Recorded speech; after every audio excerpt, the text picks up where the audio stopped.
recording here. I'm going to ask Elder Carmen King to give us a prayer to start it off today. All right, we're recording. So Elder Carmen King, give us a prayer. Amen. Father, we just continue to thank you for a new day. We thank you for Survive and Thrive. We thank you for everything that's about to transpire right now. Continue to order and guide everything, all the speakers and everything that will be said and done. Bless those that have come to hear and to just be encouraged in reference to all that we're doing, God. So we thank you for your guidance. We thank you for your protection. We thank you for those that are about to come in and just to continue with the Survive and Thrive, because it's about surviving and thriving. And we know we can do nothing without you. So we put it into your hands right now, God, as we continue to bless you, we continue to give you praise, we continue to give you thanks, and we continue to just rejoice because we know that you are good and you have everything under control. So have your way, God, in Jesus' name. Amen and amen. All right, and I'm going to call on Shannon. She's our founder of Survive and Thrive, to give us a welcome. Thank you, guys. So, of course, I appreciate all of you guys who've come in and again, celebrating the fourth annual Survive and Thrive Cancer Recovery Conference. So I see quite a few folks. I see family, of course, who are here, and all of you guys who are my extended family. So as you guys know, back in 2015, I was diagnosed with triple negative breast cancer. So if you were here yesterday, you heard the backstory of that, of knowing why I was able to kind of take it in stride and just kind of move on, and looking more so to the overcoming of breast cancer and using my experience and how I was able to support others and build, even just not just from cancer, but even just from a point of moving forward in your business and creativity, your job, and moving back into the fields of what you were doing and not letting cancer take away what it has tried to do. So we are so appreciative. And again, iPhone is actually, she's my sister, friend, girl, right hand. So she's worked with me for over 20 years. So and she was also there when I went into surgery, and she stayed there and was there with me. So that is Angie. So I definitely appreciate her being here. I have my aunt who's here, Auntie Carolyn, and my cousin. So as you guys know, this is the fourth annual. We're looking forward to what we're going to be doing within the next year. We're looking at new year being new vision. So we would love for you guys to be a part of that. We're always, of course, looking for sponsors, vendors, and speakers, and getting ready for the next year ahead. So thank you guys all for being here. As you know what our goals are, and I appreciate all of my team who's there. We'll be able to talk about them too. So thank you guys for being here.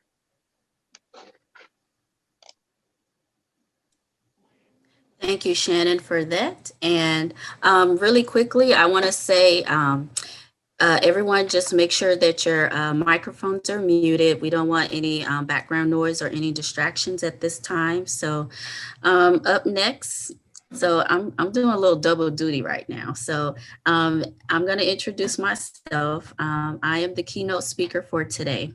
And Shannon coined this phrase for me as living superhero. So I'm going to tie into my story in a little bit of my mother-in-law. She actually mentioned that to me a couple years ago. She was like, do you ever sit down? Like, you're just all over the place. And I'm like, well, hey, I guess I can't sit down. So I'll share my story with you all. And let's see. So my journey began, wow, it's been over a decade, so 11 years now. So I was diagnosed at the age of 29, no family history that I know of. So it's very important that you know your father's history as far as health, and also your mother. So on both sides, there was no history of cancer. So active duty, U.S. Navy in Groton, Connecticut. I don't know if any of you all are familiar, But that base, kind of find out years later, it was very toxic with radiation, the nuclear subs that were there. So I now know that me getting cancer was due to the environment. So I'm working out physical PT, trying to do push-ups, and it was very difficult. It's never been painful before. So clue number one is always listen to your body, because your body will tell you what is going on. You are the one ignoring all the signs that it gives you. So always take heed to your body, even when you need sleep. We all need to get our 8 hours of sleep, but I was just going. I just had a baby. He was maybe 3 years old at the time. So I'm just, okay, forget that. I'm ready to leave Groton, go to the next duty station. And, in your little health form, I Christmas treated is what they call it. I was like, nope, no pain. I'm good. I'm good. She's like, okay, well, off to the next state. So I landed in Tacoma, Washington. And this was happening around October. I'm turning 29, but that pain, it was getting more intense. At this point, my breast was starting to swell. So I'm ignoring it again, right? No, big no. Do not ignore your body, because it will tell you what's going on. So I'm ignoring my body. I get to the doctor and he's telling me, oh, you're too young. And plus, cancer doesn't cause any pain. And I'm like, how true is that? Like, you're not even going to bother to give me a mammogram, a biopsy, or any of that. Like, he just dismissed it. Like, nope, you're too young. It doesn't cause pain. So I scheduled another appointment, and I showed up with the same doctor who I was not trying to get. He was like, so you're just not going to leave this alone, are you? I'm like, no, I'm not. Like, you give me the mammogram, the biopsy. I'm in the military. I got insurance. It could cover it. It's not like this is going to be an expensive, cost for me. So he sends me there, and I'm walking down this long hallway, and I'll see, no offense, all these old people. And I'm just like, I don't belong down this hall. Like, these are all old people. They're looking at me like, are you lost? I'm like, no, I'm getting a mammogram and a biopsy. So it was a little intimidating to be the youngest person on this floor getting all this, exams and testing. So I go through it, I'm bleeding, just all the horrors of a biopsy. And that needle, I mean, I can't even tell you how long it was. It was frightening. So my nurse, she came, and at this point, they've tested it twice because they couldn't believe what they were about to tell me. So she goes, well, the good news is it's not, the cells are not multiplying. I'm like, how can cancer have the word good in it? And then the second part was she pushed a box of tissues to me. And at that point, I guess she thought I was going to cry. But I looked at the box of tissues and I was like, nope, I'm not going to cry. I'm not accepting this. Like, nope. All right, you say it's cancer, whatever. Like, I'm not accepting it. Me being, I guess, stubborn at the time, not wanting to accept that, yes, this is cancer. And I think the first person I told was my mother-in-law, Della. And she was like, well, we're going to get through this. And my husband at the time was in New Jersey, so he had to fly home. And my mom, I call her my angel. She took off from her job to come and like be with me through all the treatment. And I remember all the family just supporting me and getting there. And then my family comes, my sister comes, because they're like, what? My sister has cancer. And they're looking at me like, basically like I'm dying. And they're like, you're driving? You all dressed up. You still have your hair. You have on clothes. I'm like, y'all, cancer is not a death sentence. Yes, I have it. It's in my body. They were like, well, you looking cute. You put on makeup too. I'm like, yes, like okay, cancer is this thing I have, but I'm not gonna sit here and, just lay here and die. So we get through treatment and we have that moment of the GI Jane where she shaves off her head, because once you start the treatment, it takes a toll on your body. Your hair's falling out. It's, you know, your skin ugly, nails. I was losing toenails. I was like, I didn't even think your toenail could actually come off, but it did.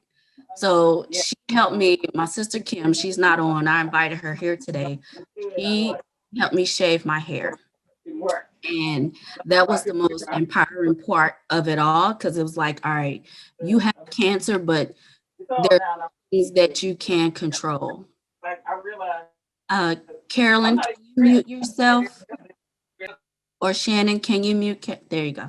So me shaving my own head with my hair falling out was like the one thing that I guess empowered me, because that was the one thing I felt like I could control. Like I couldn't control like what the cancer cells was going to do, but as far as like my physical body on the outside, so that's why I continue to do daily walks. I continue to play badminton in the backyard and lose a toenail. And, you know, I didn't sit down and just say, all right, I have cancer and I'm just going to whittle away. Like I chose to fight against it. And I guess that's that whole mindset thing. Like if there's a will, there's a way. So if your mind is not focused on everything that could be bad with a situation, your mind could really like heal your body, you know, turn things around. And it was one of those, it's God's will. But, you know, here I am today, 11 years later, still fighting. And, you know, I was one of the lucky ones. I didn't see a bill for any other medicine. To this day, I haven't. And honest to God, I don't want to see him, because I'll probably be feeling guilty, like, let me pay some of that back. But nope, military covered everything. But one of the things that I started to do was, all right, I got lucky and got through all of that. No co-payments, you know, I'm in remission. How can I help someone else? So I signed up to be a volunteer with the American Cancer Society. And I've been doing that for like almost the same amount of years that I've been in remission. But each year, you know, we get to go to Washington, D.C. and tell lawmakers what we want as far as money towards cancer research and clinical trials, healthcare for pre-existing conditions. Like all of those things matter for a cancer patient, you know, trying to beat cancer. Each year that I go, though, all of us have been touched by cancer, whether we had it or dealt with a family member. And each year, like my team would get smaller just because someone has died. And that's the part that hurt the most. We're in front of these lawmakers saying, hey, we need money, but we have to say rest in peace to such and such, because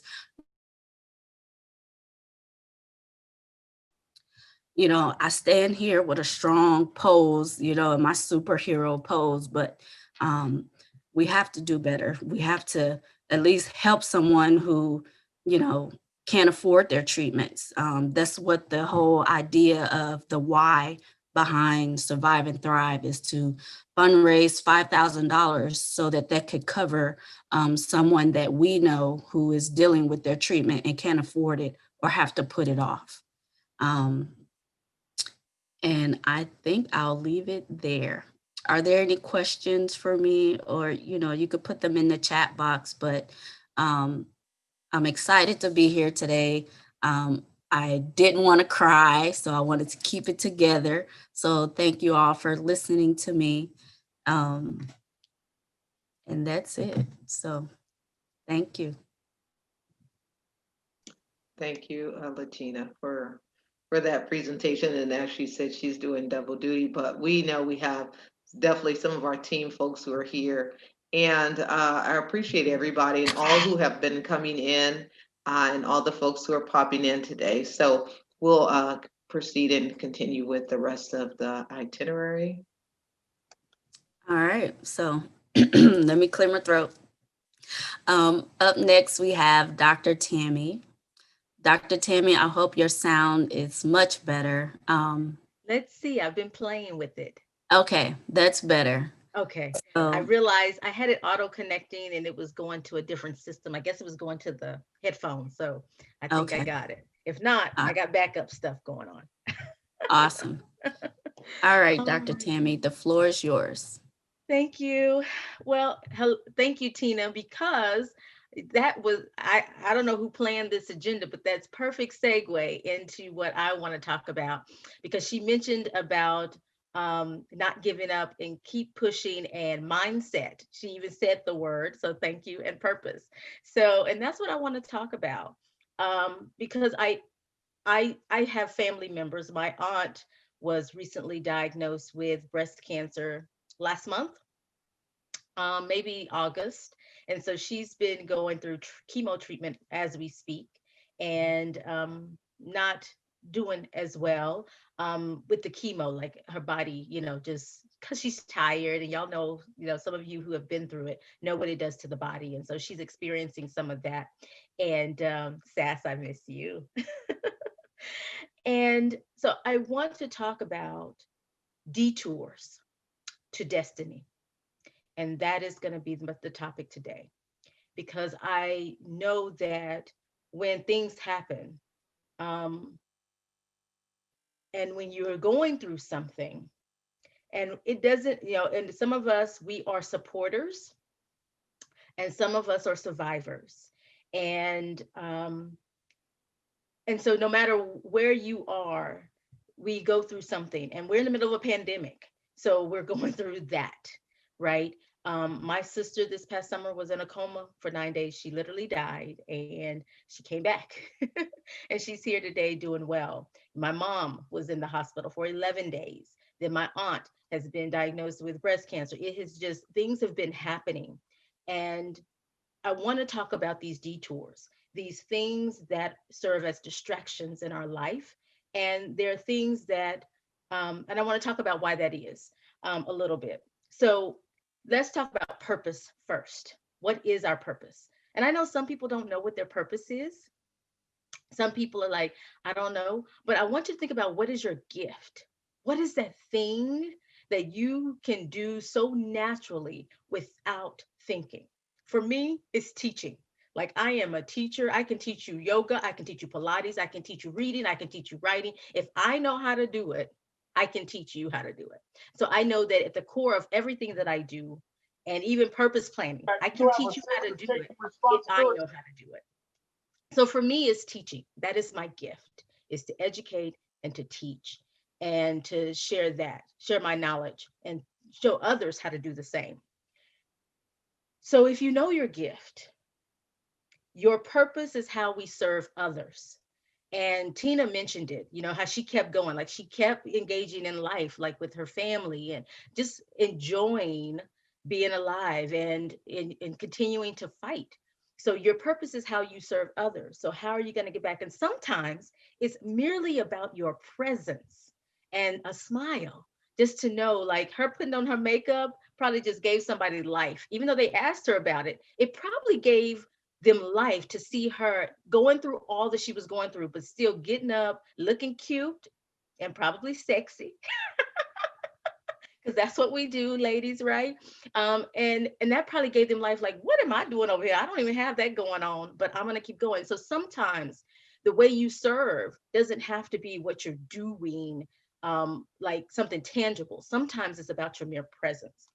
So when we have detours, when we have those things, those disruptions, those things that come into our life, and we sometimes it throws us off track. Now, I know, like in the chat, you can talk with me in the chat.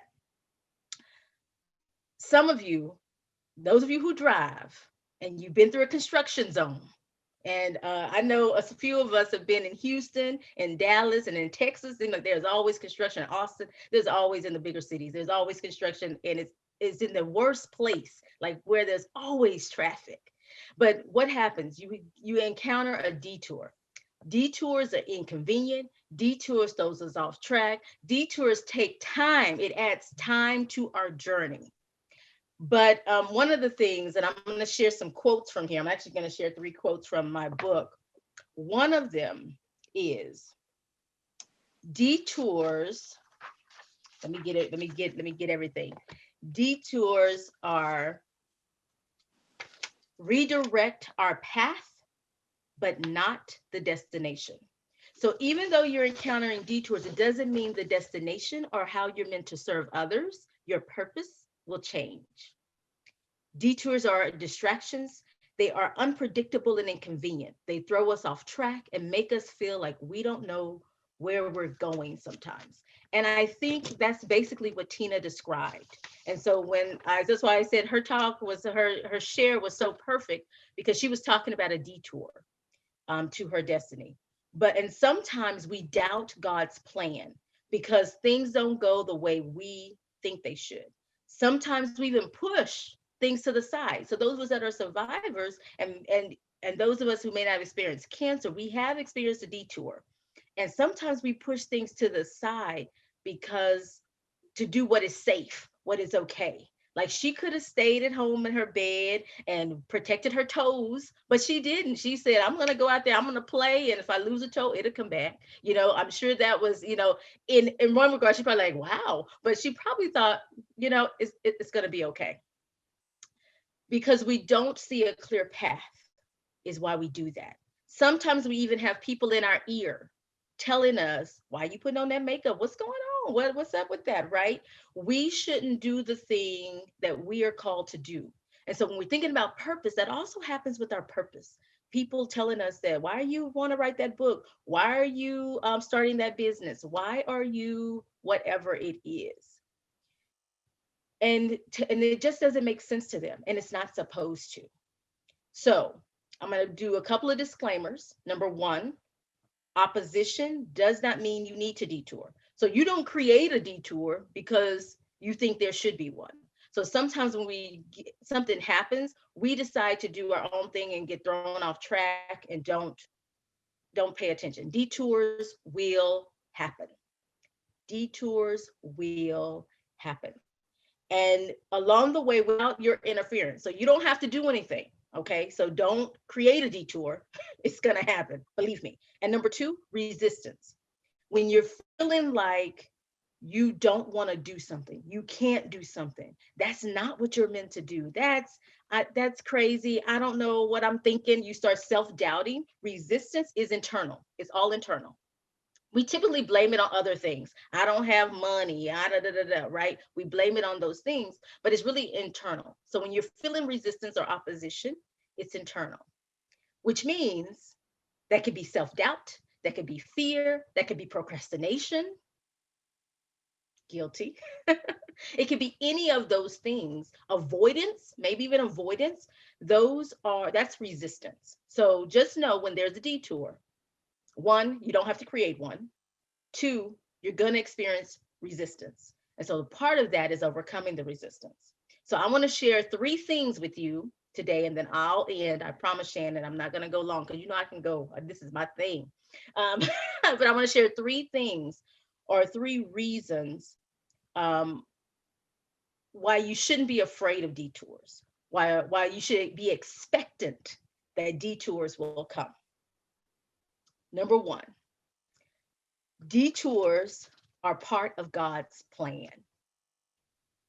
So he's created them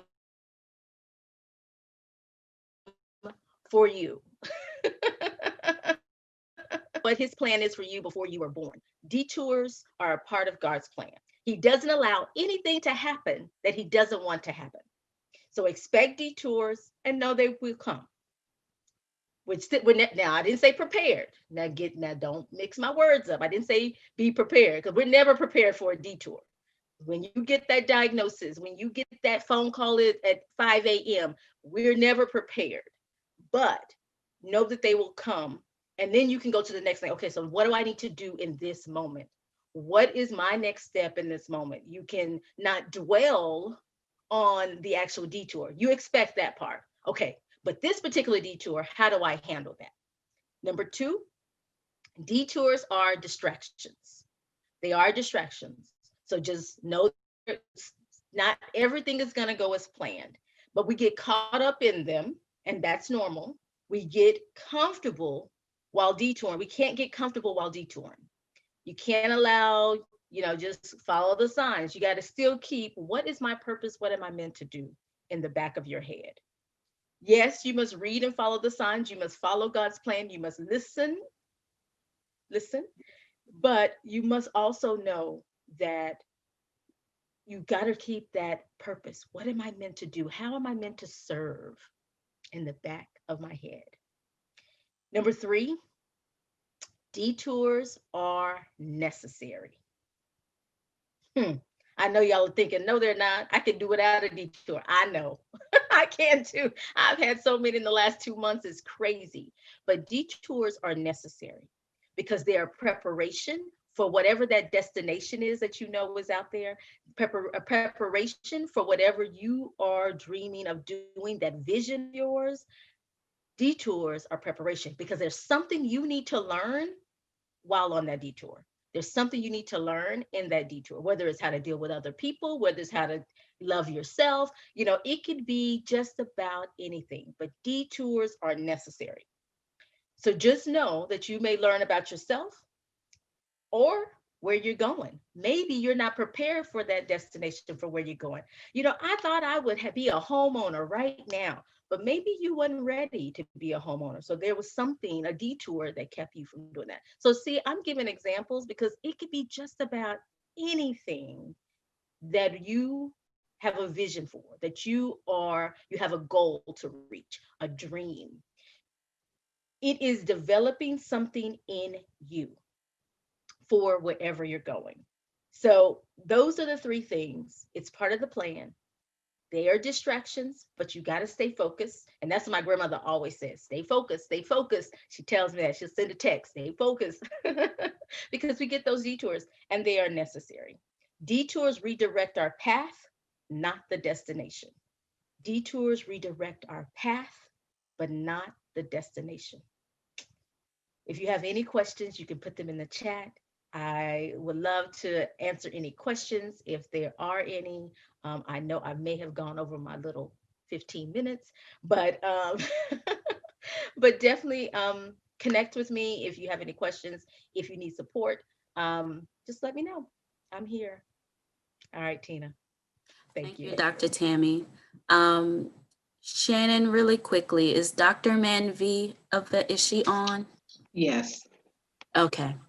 Up next, we have Dr. Manvi.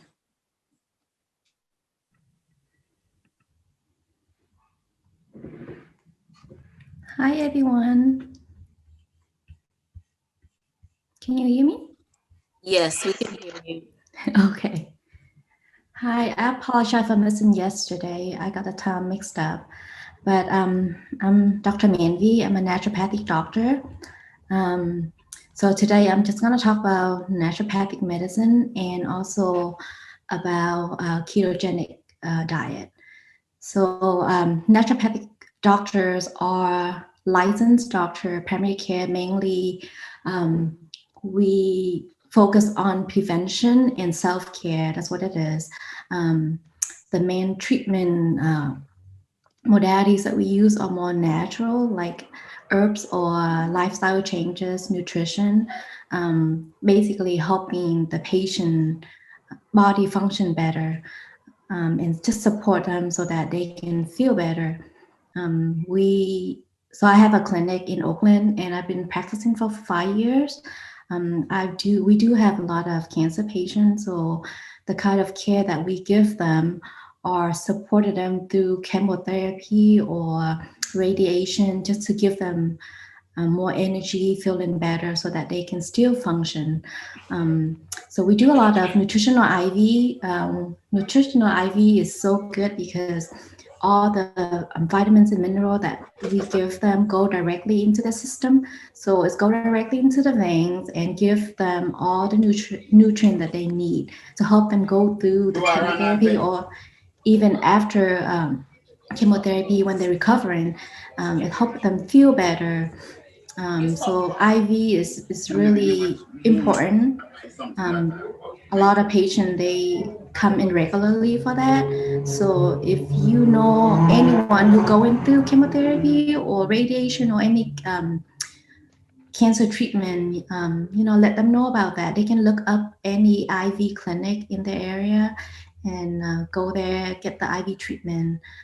So for us, we do a lot of high dose vitamin C.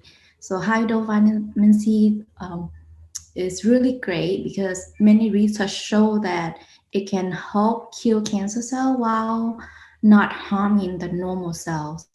So it's excellent. Some people choose not to do chemotherapy, so they mainly come in for IV. Um, so they do that like twice a week or once a week, and they get tested regularly when they do IV. Um, Another thing is that IV is so important because the forms that we use for them are the more active vitamins. So I'm not sure if you guys are aware, but vitamins, there's so many different forms. So you want to know that you're using the more active form of vitamins. So when it's going to the body, it can be used immediately without going to different conversion factors.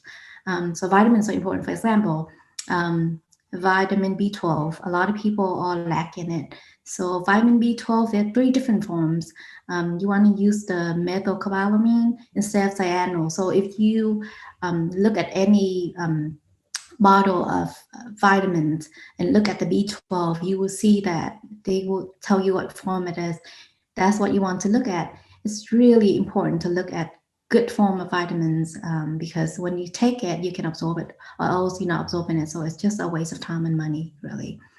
The next thing I want to talk about is ketogenic diet.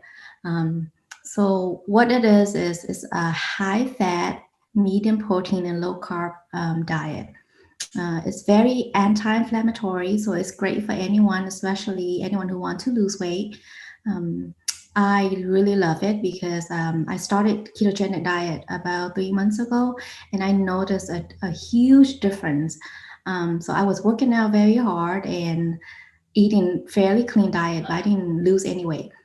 With ketogenic diet, it makes you become more aware of how much fat or how much protein and how much carb you intake every day. So for most people, we take in a lot of carbs or sugar without knowing.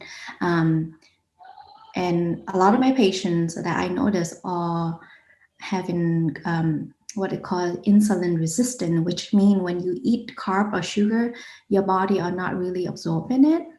So it's floating in your blood system and it's caused high blood sugar. So that's what, when it's become too high, that's when you get diabetes. And it causes a lot of issue in the system. So with ketogenic diet, you reduce a large amount of carb that you're eating or sugar you're eating, and that helps a lot. When your body become less inflammatory, every cell functions so much better. And when you're not eating so much carb or sugar, your body start using fat for energy. So normally your body prefer to use glucose to burn for energy. But once you switch to ketogenic diet, you start using your own body fat for energy, which is great. So that's very good for weight loss. But the best part is the anti-inflammatory part of it. When we have so much inflammation in the body, it's caused a lot of issue from diabetes to hypertension to thyroid to joint pain, muscle aches. All of those issues can cause by inflammation in the body. So when you switch to the ketogenic diet, and when I say ketogenic diet, I'm talking about strict keto, not just eating bacon and like processed food. You want to eat clean diet, so good fat, good amount of green veggie, a good amount of meat. So if you want to eat like meat, you can do like grass-fed, grass-finished, and oil. You want to get use a good oil like ghee or olive oil, avocado oils. All those they are really good. And the best part is it just helps you lose weight, gain more energy, you feel better. Some of the things I noticed on the keto diet is that my skin is better. I sleep better. I feel better. I'm not as bloated. And the weight just start dropping and you see your body changes. You feel better. Your system just feel a lot cleaner. When you're on carb, it's causing so many different issues. but yeah, and you just, from there you will see that food is important. It's true that you are what you eat, and diet is definitely 80%. You can work out, but diet is so important. What you put into the body is important. And what I tell patients regularly is you want to make sure before you make any changes to your body, get baseline blood work done. That's important because if anything changes, you will know exactly, when was the last time that I was in normal range. Um, so my basic lab that I usually run for patients are vitamin D, lipid panel. So you're checking your cholesterol, you're checking your thyroid, checking CBC. So you want to know what your glucose, not glucose, your red and blood cells are. And then you also want to check your fasting glucose, A1C. All those things are just very basic, but it gives you a lot of information about your system and your health. Another one is you also want to check your liver and kidney function. So, all those tests, you can always ask your primary care doctor to run it for you. So you have an idea of, okay, where am I? What can I do if I want to improve a certain part of my health? What can I do? And then you just look into it. But having baselines is so important. So every year I would say just get the blood work done. And so if you make changes, you know what it is. It's very important. So yeah, that's that's all I have. If anyone have questions, feel free to ask. And I can put down my contact information. So if you guys have questions, uh, feel free to send me question and I will answer.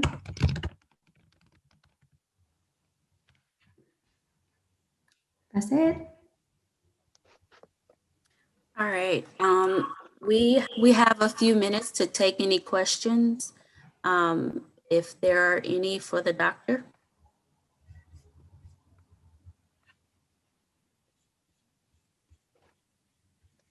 Dr. Menvey, I have a question. For if you like sugar, Mhm. besides going cold turkey and agave, does agave supposed to have a weird taste? Like why is that? So agave is not recommended because of the ways that it's being processed. It's still sugar. When you want to cut out sugar. What I would recommend is use monk fruit sugar. It's very popular nowadays. So it tastes pretty good. It doesn't have that aftertaste like most alternative sugar. A lot of people use that. So what you want to look at is how much sugar, like when it's convert to, any kind of sugar is, when you go into the body, it become glucose. So sugar carb, basically the same.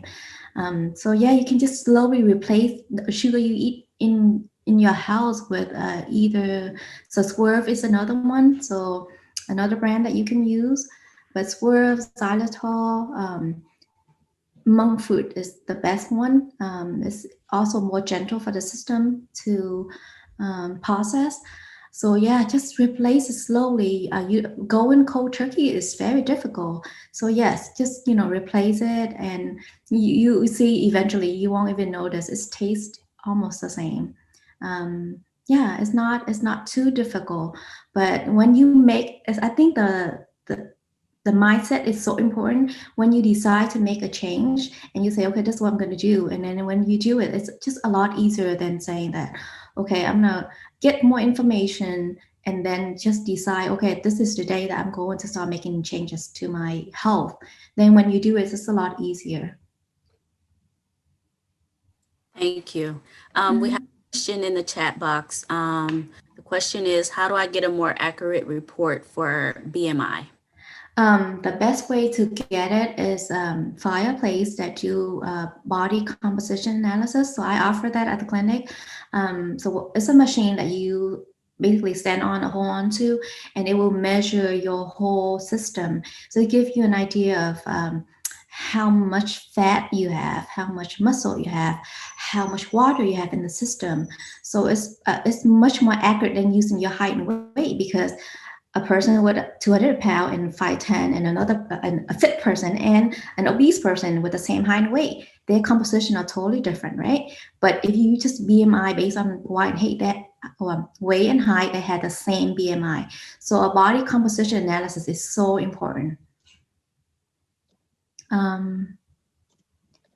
So I work with all kind of patients, anyone with any health concern that want to, have a more prevention or more natural treatment, then I work with them.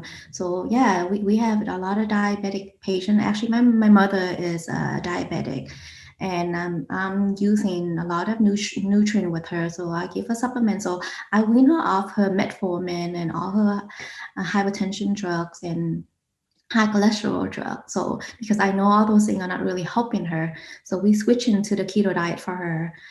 So we also giving her supplement, and she's doing very well on them. So I mean, ketogenic diet is the best diet for diabetic patient. Yeah. Thank you. I have a question, Dr. Manvi. Yes. Thank you very much for your speech.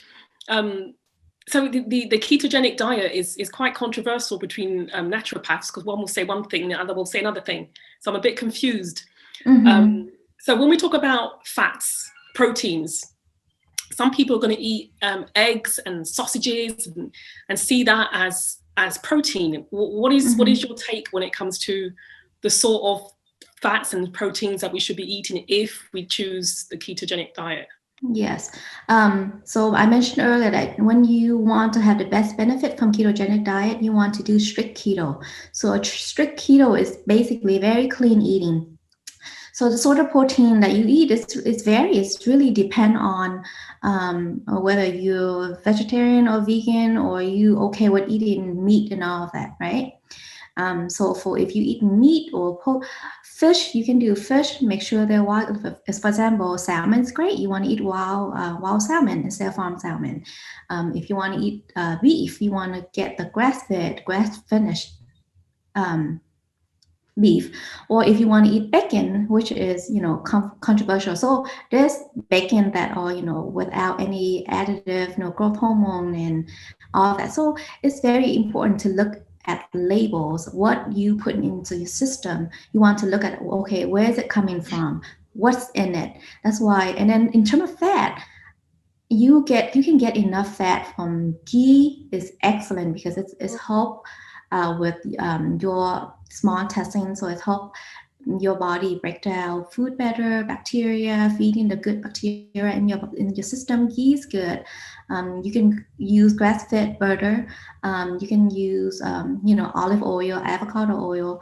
Coconut oil is amazing. So you get in a large amount of fat just from eating healthy fat. Avocado, I mean, I eat avocado every day, and that's like one of the big things in ketogenic diet, like avocado all the time. Yeah. Thank you. Mm-hmm. But yeah, ketogenic, you have to do some research about what works best for you. For me, the first month I was very strict. I ate very clean, a lot of asparagus, a lot of broccoli, a lot of pale green. So stir fry, or you eat a salad. You make your own dressing instead of buying from the store. A lot of sprouts. Avocado is good. You can add salmon. You can eat chicken breast. You can add whatever you like to. And then another thing is you want to download the app Carb Manager, so you can input every item that you eat in there. So basically, when you start out a keto diet, you will have to choose the macro for yourself. So how much carb are you allowed a day? How much protein and how much fat? So with that, when you enter everything that you eat, it will give you an idea of, okay, am I meeting my macro today? So it's give you an idea of what you can eat for the day. You can plan it out. So it's make life a lot easier. So soy for me is fine in the ketogenic diet. But when you eat soy, if you're a female, you want to make sure you add in seaweed just so that it doesn't mess up with your thyroid hormones. But the big thing in the keto diet is sugar, right? So there's a lot of mislabeling. So you want to read the ingredient list. Whatever you put in your body, turn to the back and look at the ingredient, what is in it. You want it simple. Sometimes it's just say that, oh, in the front it will say, oh, no sugar or 0 sugar, but when you look at the ingredient, there's sugar in it. So it's really important to relabel. The name of the app is Carb Manager. So Carb Manager. Thank you, Dr. Manvi. That was super helpful information. I think your information is in the chat. Everyone, if you have further questions, put them in the chat, and Dr. Manvi, she'll stick around and answer a few questions in the chat. Right now, we have a break for a little bit of entertainment and vendors. So we get to do a 5-minute or so, maybe, let me look at the time. 15, 20 minutes of shopping. Michael, you're going to read your poem last, and that'll kick us off with our next speaker. So Lady Nevaeh, if you want to quickly share your lipsticks today, and then after that, we'll jump over to Julia.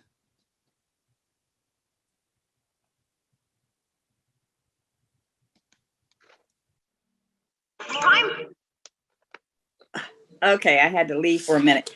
I didn't know I was going to be first. Anyway, I am Lady Nevaeh, and I have nevaehslipsticks.com, which is my website. And my lipsticks are liquid matte lipsticks, and they're very reasonably priced, mainly for this event. And this is the packaging. It's a Black-owned organization. And I have been in business for over 4 years. And the lipstick is, because it's liquid matte, it doesn't just pull up, it actually unscrews. And then when you put it back, it lines up. You don't have, sometimes ladies, when you put a top back on a lipstick, it doesn't line up as well. So with my lipsticks, they have a well in them. There's actually a hole. Once you put the lipstick down into the container, you only have to apply it. It's a different color than what I have on. Once on the bottom, and then on the top, you flip it over and apply it there. My lipsticks last for 8 hours or more, and Shannon can be a witness to that. They do not come off on your teeth. It does not come off on your clothing, nor your mask that you may be wearing. And the lipstick will not come off on the special person that you may want to kiss. So it doesn't come off on your skin. I have had this on for quite a few hours, and I just want to tell you that I started this company in my 70s. I also have ministries, and one of my ministries is Women It's Never Too Late. And that is found on Facebook. And that ministry is based off the fact that no matter what age you are, you can start your own business, start a new life.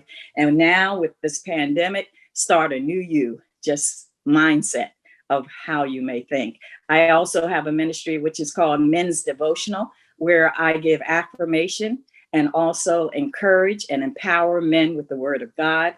Men need affirmation. Men do get depressed. And during this pandemic, it has been a test to their faith.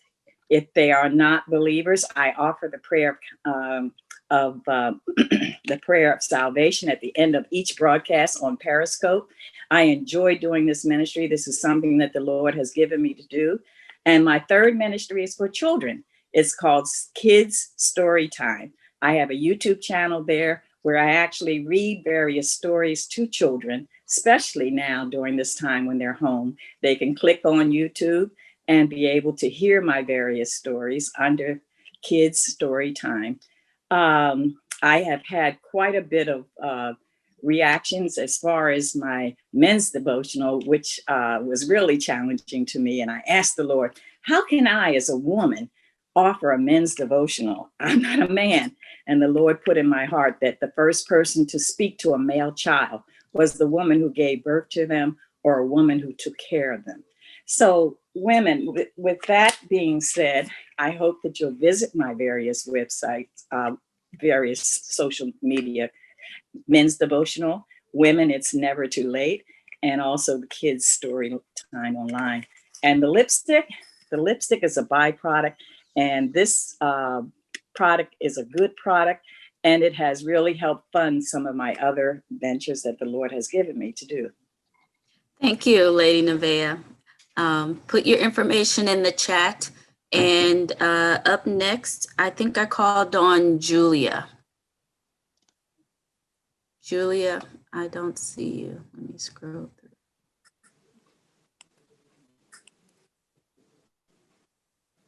through. So Julia, I don't see her. Oh, yeah, here she is. Julia, if you can come off mute and share, you're one of our vendors. If not, we can come back to you a little later. Is Debbie Deb, are you one of our vendors today? You giving us a show? All right, so moving right along, we'll jump over to Tamika. Tamika, are you able to share? Yes. Hi, everybody. I was just taking notes. I'm looking in the chat box and I was just taking notes of all the vitamins that. Oh, okay. Okay. I'm sorry. Can everybody see me? Yes, we can see you now. All right. I didn't realize I had my camera off. I have my 3-year-old sitting right next to me. So if she just happens to pop up in the camera, just overlook it. So I'm so excited. Everything has just been amazing. I have been taking notes literally since I logged in. So let me talk to you guys about the Hope Factory. The Hope Factory is a virtual home or virtual platform of resources for women of color that are dealing with breast cancer. One of the things I realized going through breast cancer is that there is not a platform for us to know exactly what we need, what's available to us, and what pretty much what we can have at our disposal. And so that's the purpose of the Hope Factory.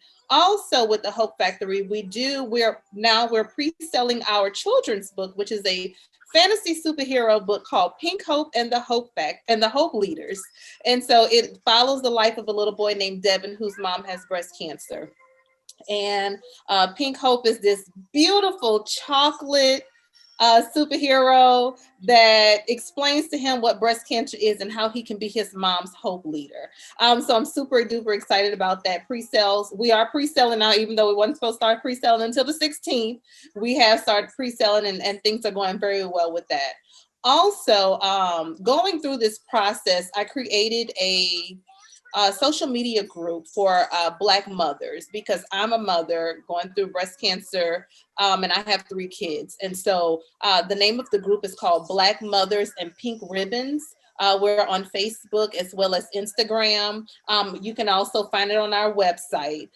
Because one of the things I've realized is that there are major health disparities within our community where Black women do not have access to the healthcare that we really need going through whatever type of cancer it is.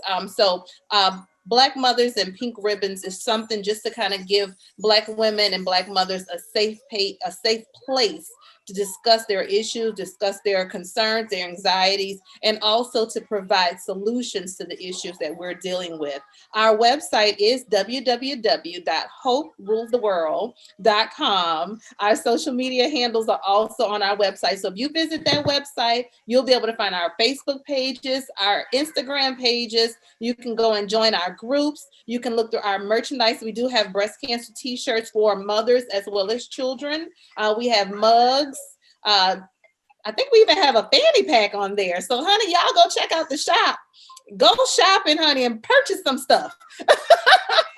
And also you can pre-order your book for Pink Hope and the Hope Leaders on our website as well. Like I said, we're super duper excited about this project. The book came to me while I was recovering from mastectomy surgery a week after. And ever since then, it's just been an amazing journey. It is, like I said, it's a fantasy superhero book full of color. Also in the book, we do have coloring pages available for children to be able to actually color their own Hope Factory, color their own Pink Hope, color their own children and the scenery and all that. So it's a deluxe book. It's fun educational, and it gives them an opportunity to create their own hope factory. So I would love for you guys to just check it out. Like I said, go to our website, check it out. And if you have any questions, you can send it to us in our contact information. I'll put my email address and the web address in the chat box here. And like I said, if you have any other questions, concerns, comments, or anything, just reach out to me, honey, because hope rules the world. Okay. I love you guys. Thank you, Tamika. Thank you so much. Make sure you put your information in the chat so everyone can go and search that. Michael, you're up next to read a beautiful poem, and then we'll get started with the next speaker. Perfect. Can everyone hear me? Yes. I do. I've done over 2,000 shows, and sometimes they give you these rules on, and sometimes I say, can I use the word God in this poetry show? And so someone will say, well, we don't want to use the word God. And I'm like, oh, you're in trouble now if I have to delete. So I saw Dr. Tammy, she used the word God about 28 times. So now I don't have to ask if I could say God in this poem. I just want to say this before I read this one poem. When I left high school, they put this weight on me that I would be this great poet since Langston Hughes. And those shoes were 100 feet long to wear, you know, when people were giving you that comparison. So Gwendolyn Brooks started, she wrote me 10 years later, and she had won a Pulitzer Prize, and she wrote me 3 or 4 times. And I asked her about this weight of greatness. She was rough on me, and she really was cranky and talked to me like a mother.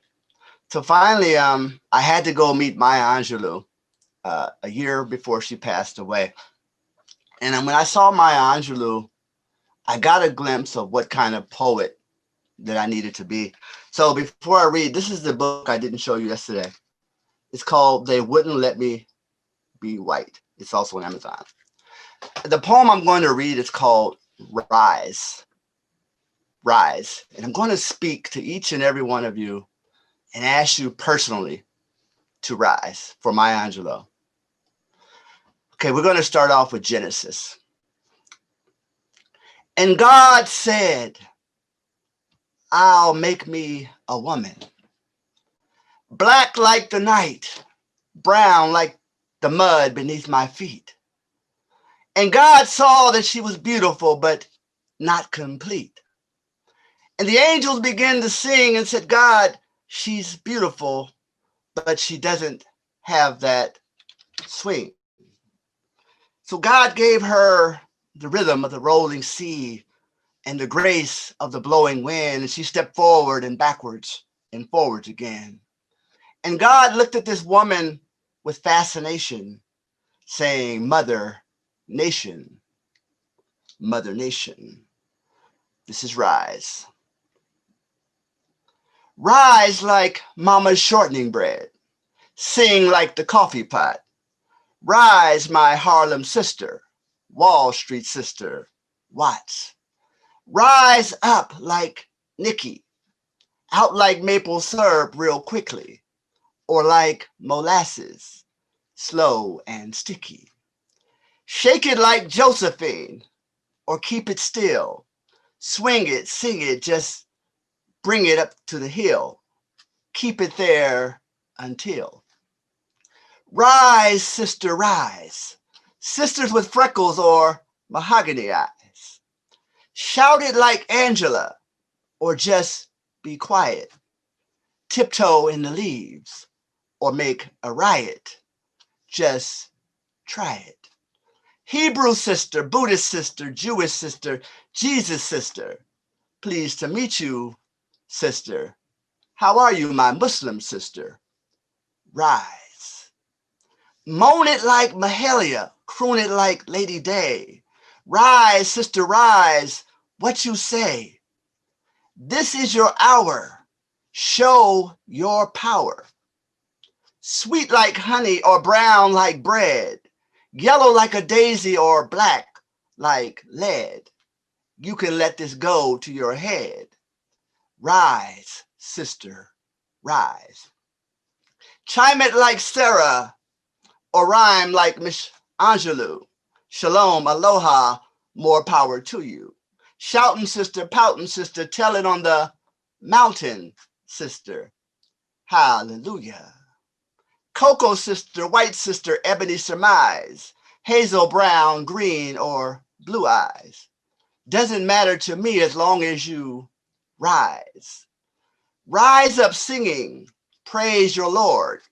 There's a train a-coming, get on board. Rise. Rapping sister, clapping sister, strutting sister, strapping sister, pistol packing sister. We'll leave the gun and knives at home because we don't need them where we're going. Just rise. Great camp meeting at sunrise. Sisters with cancer, God has the answer. Walk the floor like a dancer.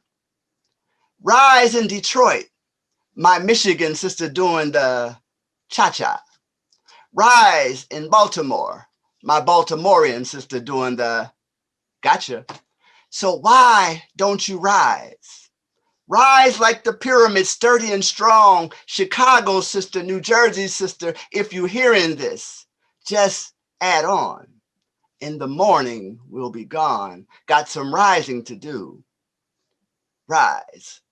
Sisters with afros, sisters with curls, takes all kinds of sisters to make a world.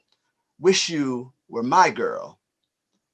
Rise, sister, wise sister, glad to call you my sister. Sister classy, sister brassy, I got to say this, sister, lastly. Poem's almost over, so I gotta talk fastly. You hypnotize, mesmerize, always want you in my eyes. I wouldn't tell you no lies. So please, sister, rise, rise, rise. Thank you all for that. And I leave that with you. And thank you for inviting me. It's a true honor.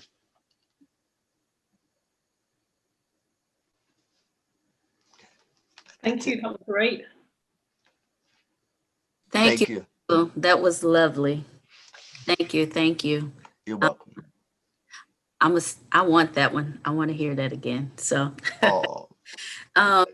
So we've been sitting for some time now. So we're going to take a 5-minute break right now. Stand up, stretch those legs, grab a sip of water or tea or whatever you need. We'll come back at 30. So it's 2:30 Eastern time. So 5 minutes, we'll come back and we will start with Elaine Forbes. So take a quick 5-minute break and we'll be back here at 2:30.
Playing it for me. So how you decide? How you decide?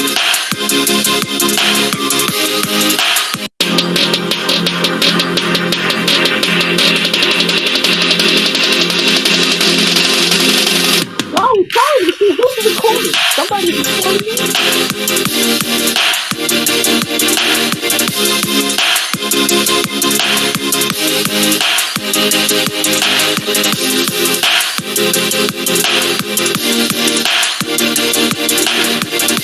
I want to hear this part.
Tell me, she ought to know. She know I'm talking to you. Oh, because I started to say, I'm gonna ignore her to see what she says. So hello, everybody. Let's mute some folks and go ahead and get just to have a conversation. So how are you guys liking it so far? How are things going? You guys can unmute yourselves and then mute yourselves back. Yes, I think that poem was really nice. Thank you, Wilma Jean. If you guys have any questions for Michael or anything like that, or any of the speakers so far, please share. You can go ahead and request copies of the poems. Of course, Michael knows that I'm always thinking of ways of how to expand things for him. And, you know, definitely if you guys would like that on a recording, please let Michael know and he can record that for you. And he can send it to you, more than likely some type of download. We'll figure that out. Actually, Julia, are you still available? Are you there? Can you hear me? Julia Roston. Can any of you guys hear me? Hopefully my volume didn't go somewhere. I can hear you, Shannon. Oh, okay. I was like, okay. So yeah, so again, thank you guys. And yes, I can hear you. Okay. Hey, Angelique. How are you? Hi, Shannon. There's a lot of folks on the screen. So yeah, so I mean, if anyone between this intermission time, if you want to, you know, mention or talk or say anything, you can. Thank y'all for popping in. Yes, that poem was really nice. Thank you, Coretta, for coming in. And again, the team of folks who have been here helping me, Dr. Tammy and Latina. I guess I'll put myself on the spotlight. You know, we have Jermaine who is here. We'll more than likely, if some time allows, we will have him present what he does and what he has been doing. We have Sharon Nixon with the Fashion Umbrella Foundation, Debbie, and we have a couple other folks that are not in here, Natasha, Hot Cat, Elaine, Elder Carmen, and folks who have come to the development. We have actually Janine, I think I saw Janine in here. She came to Houston when we went to Houston and helped out on the past two, the first two rather, and helped out there. We definitely thank our sponsors, and actually Campbell and Campbell Construction with Angie. She is one of our sponsors as well. We have a host of sponsors that, again, through the video you guys seen, we appreciate Bay Area Cleaning Professionals, Campbell and Campbell Construction, we, of course, For Humanity, StreamYard, Lady Nevea, as you have seen, we just kind of put her on in there. Some of this she didn't know she was going to be doing, but if y'all haven't been around me long enough, y'all know I'm gonna pop y'all in. It's gonna happen. If I'm looking at you, I'll see you and be like, okay, come on, you next. Because again, sometimes you don't know your own greatness, and sometimes you need somebody to help you there. We definitely appreciate our sponsors, Mainline Studios, who again, I keep telling him he's been with me over 25 years. It's been 25 at least for sure. So he says 15. No, it's been longer. It just rolled in that way. But I've been here in Stockton for 20 years. So it's prior to that. So I definitely appreciate Jermaine, who's been there. He's a videographer. He can share a little more if you guys need video. He shared some of what he does. You can hear more. And just the other, our other sponsors. And again, we have Miss Naturally Patricia, okay, you had a question. Go ahead, Angelique. Oh, you know what? I'm learning how to use the Zoom, so excuse me. I was trying to figure out how to type in messages, but I can't figure that out. So I'll learn about that later. But I'm just listening, and I do appreciate being here. I've enjoyed all the speakers thus far, and watching everybody on here is just exciting, and I'm excited about this organization.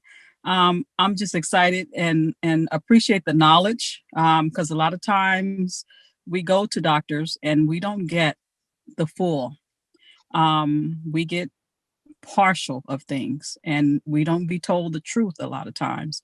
And so to have a safe space to be in, to be able to hear each one's testimony and each one's experience is really, I really appreciate that, because like I said, it's hard. We're trusting our doctors and everything to give us and to be truthful and forthcoming with us, but a lot of times that doesn't happen. And I can speak from some personal experience and some experiences of people that I know. And I'm sure like a lot of you on here probably have experienced some things like that as well. So I do appreciate this space to be able to come here and learn some things where I can take and share with others, and to be able to do better and grow, and take care of my body as well. So thank you for that. But I was trying to figure out how to type in, so sorry. Oh, that's okay. So yes, so I appreciate all of you guys. Okay, we'll take that down.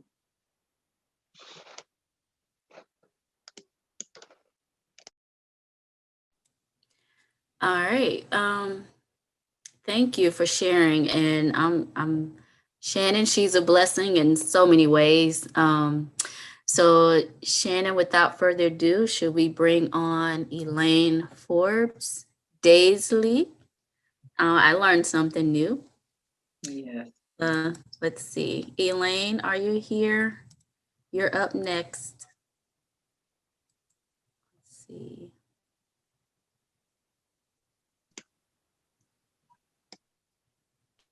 I am. Just give me a moment and let me make sure. Okay, there I am. Ooh, Jesus.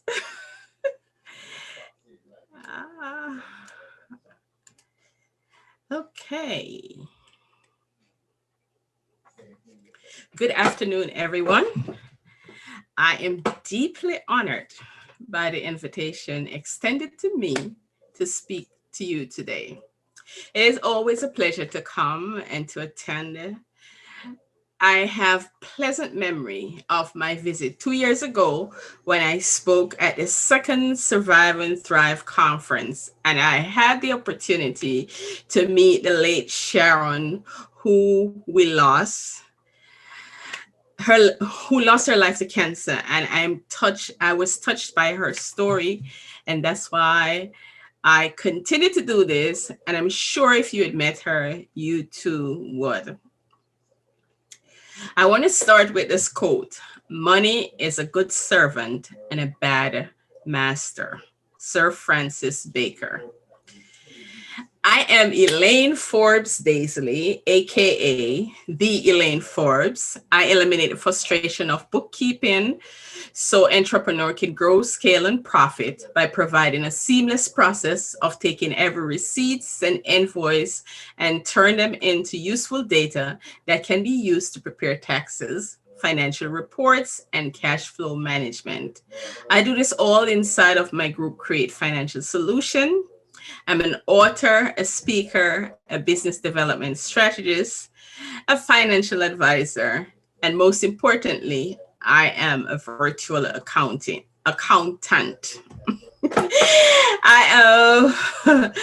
Let us talk. I want to talk to you today. The topic is said is money.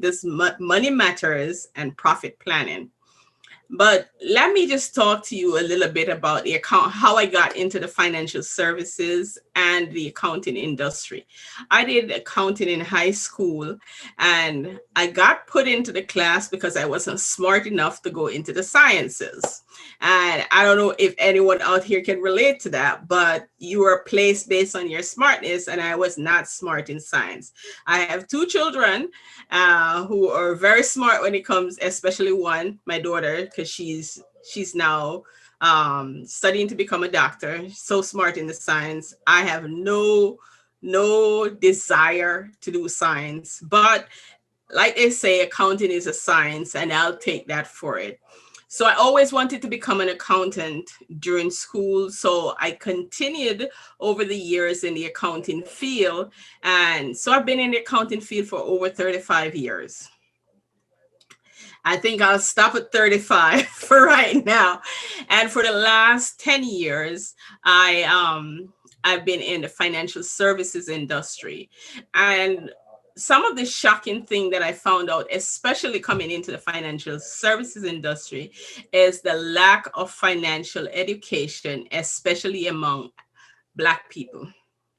I hope I'm politically correct right now.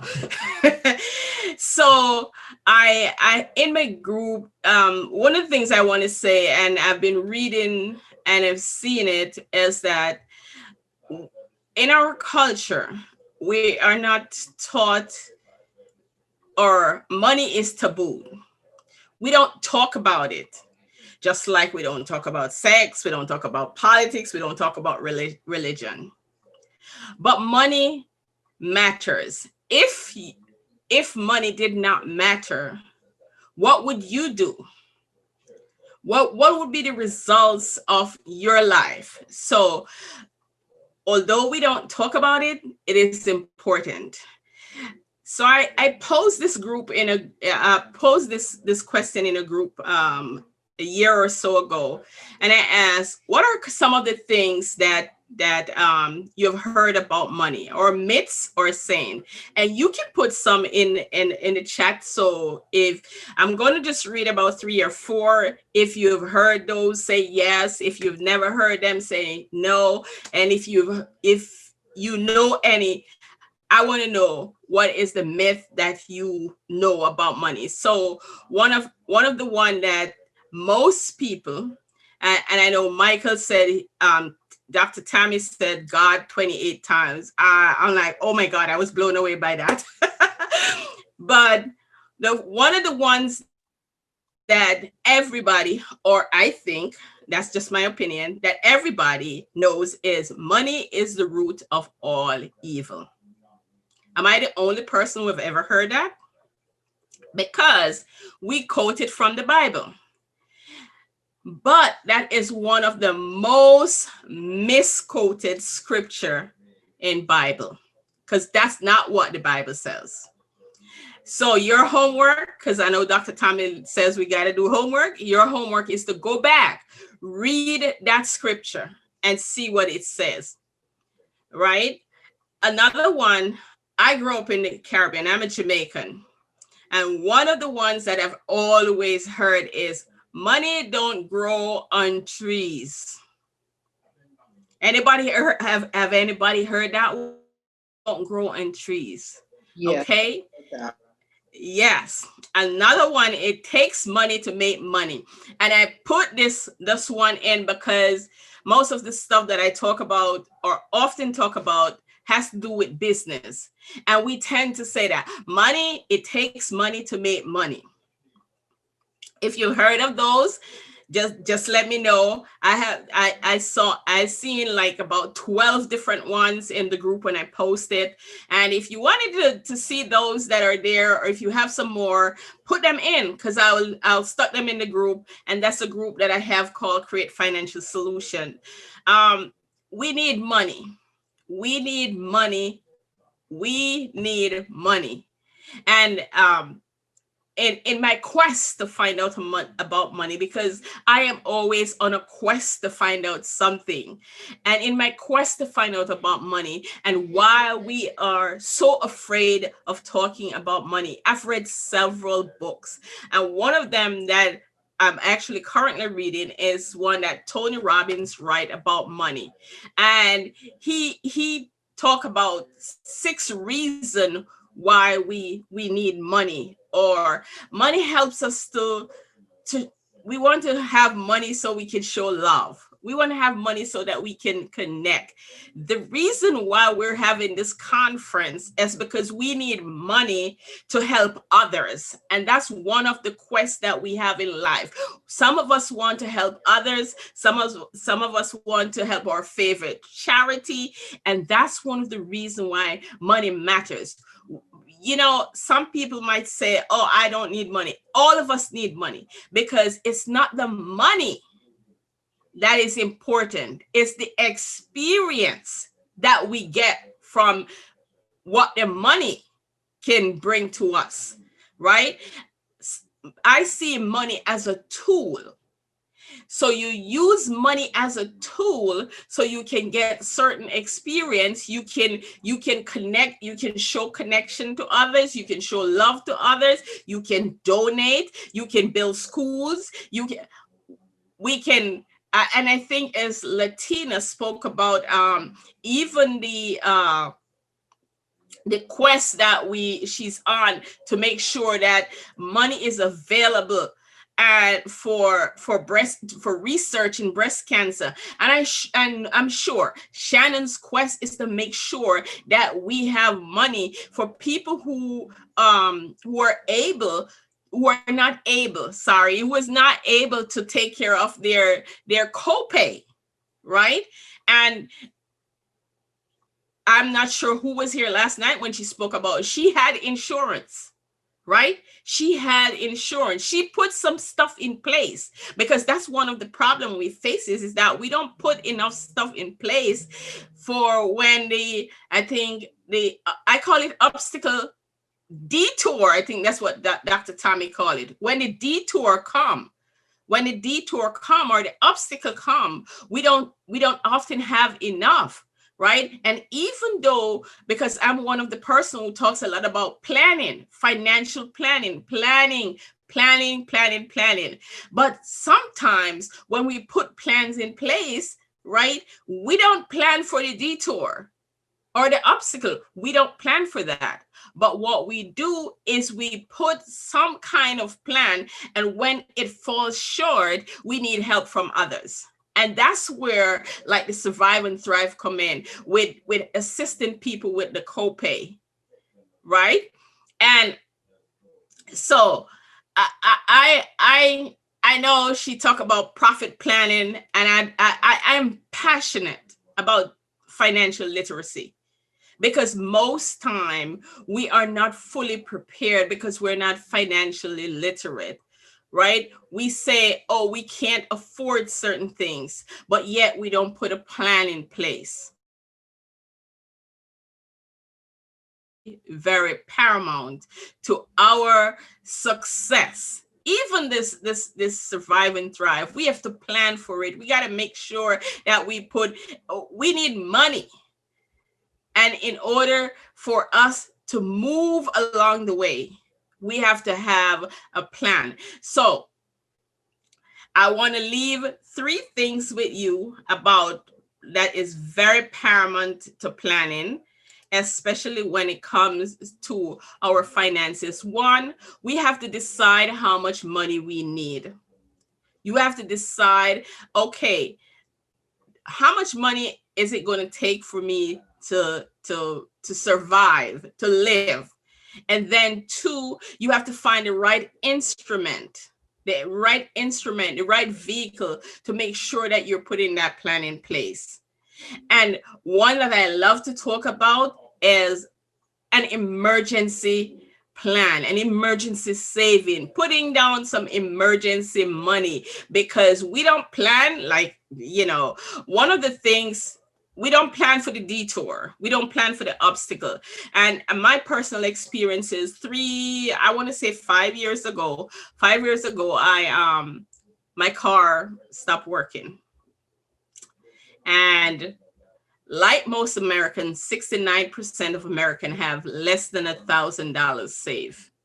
I could not find $400 to pay for the part for my car. I did not have it.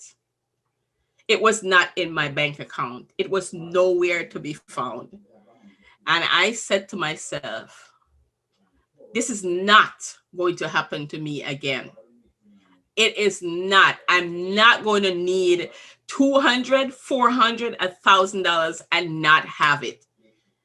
So I made a decision then, and I start saving.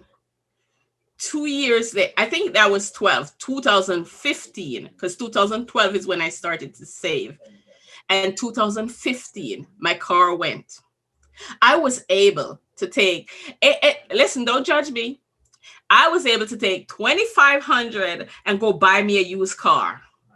I didn't have to borrow it. I paid for the $2,500. That might sound like it's not a lot of money to some people, but do you know how it feels to have $2,500, not calling somebody, my car is out, and I could take $2,500 and buy a car? That's because I decided that financial education is important, and that was when I start my quest.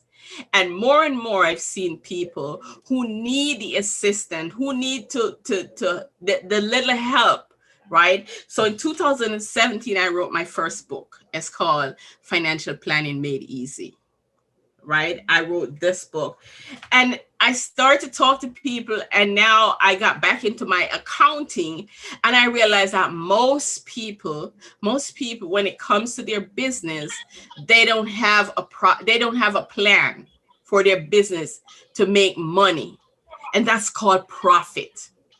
We have to profit plan. If you're in business, if you're a business owner right here and now, you need to have a profit plan going into 2021.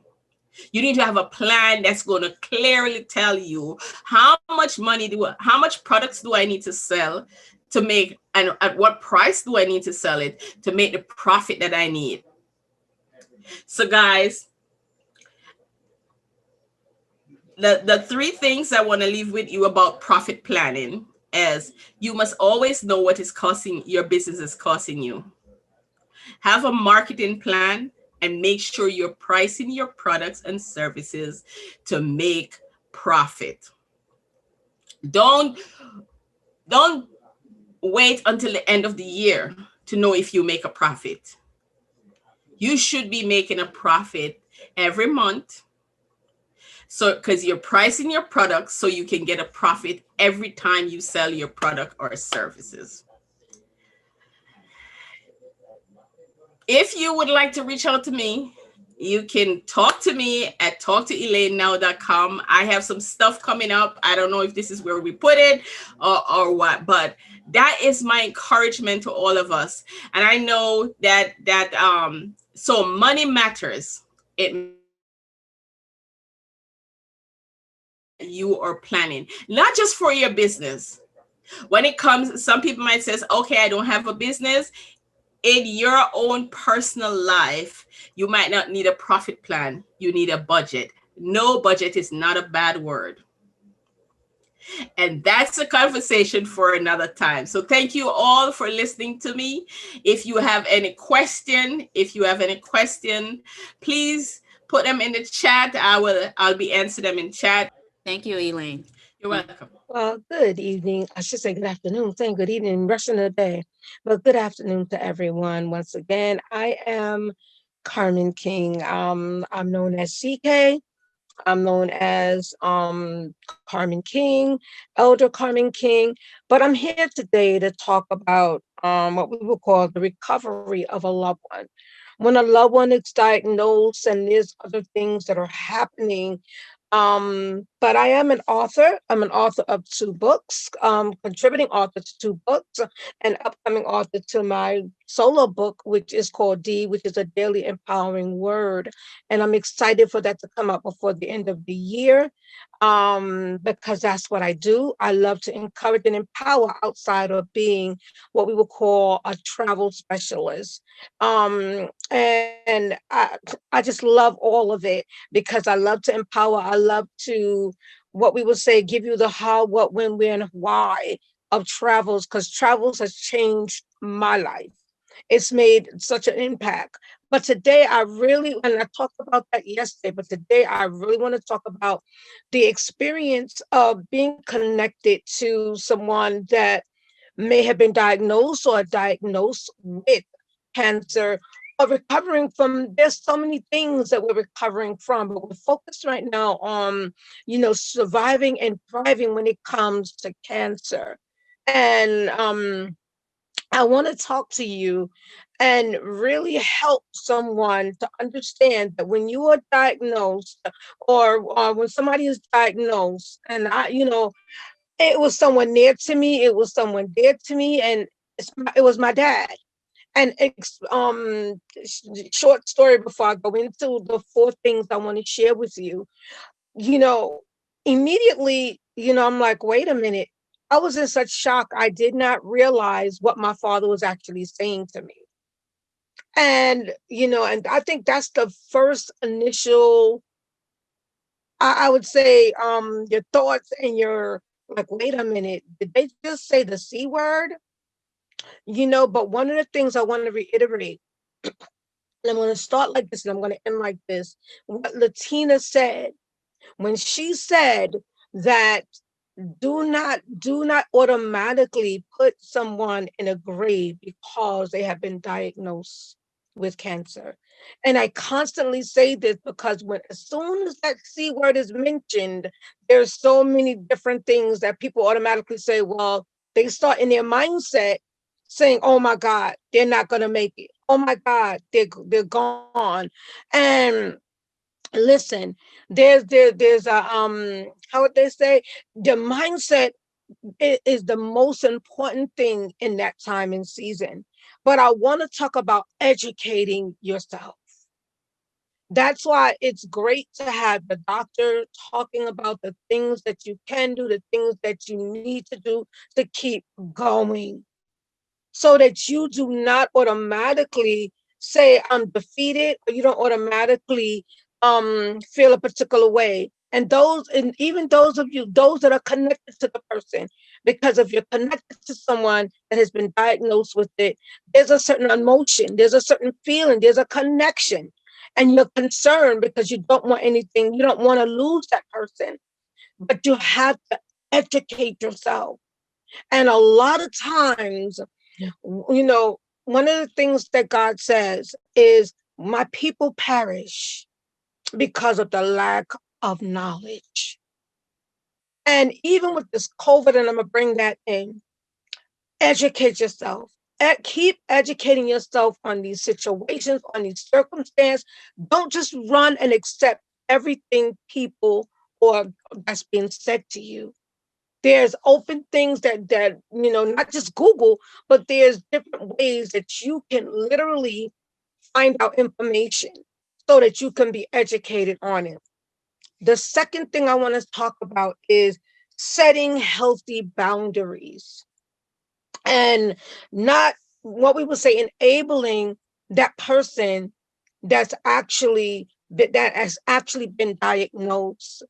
But what you're doing is you're offering your support and help and being there for them, but not damaging or hurting your needs as you're there for them. Because again, the emotions are high, the circumstances, and all that you're thinking, and all that you're just wanting to make sure that that person is okay. But you have to be okay also. in order to help that person. So listen, I don't have doctor before my name, but experience and the things that I've learned and I'm always learning taught me so much when my father was diagnosed with cancer. There are things I can share now that I could have never shared because I did not understand, but because I experienced it, and because my father, the person close, one of the closest person to me, my dad, had it. There was an experience that I went through that it cannot change, that made a difference in my life. So the third thing I want to talk about, so when you're dealing with it and you're connecting with that person, don't make them feel again that they're in a grave. Continue to encourage them, and that's what I'm going to now. Encourage your loved one through it. The process, the emotional support. You get the emotional support you need so that you could also give that to the person that needs it too. So that when you're talking to them, you're not talking negative. You're talking, listen, you can do this. You can make it through. You can get through this because we're with you. We're 100% gonna be with you. And whatever you need right now, we're gonna help you through it. And again, without making it where you get damaged in the midst of it. And when I say damage, your needs are not met. Because it's so important to understand you can't help anybody if you are in that emotion or damaged. So you have to make sure you're taking care of you so that you can love that loved one through this process. And I had to realize that when I was talking to my dad or saying anything to my father, I had to be careful of, not so much careful, but be aware of the words and the things that I was saying so that it didn't seem like I'm like, oh my God, you're gone already.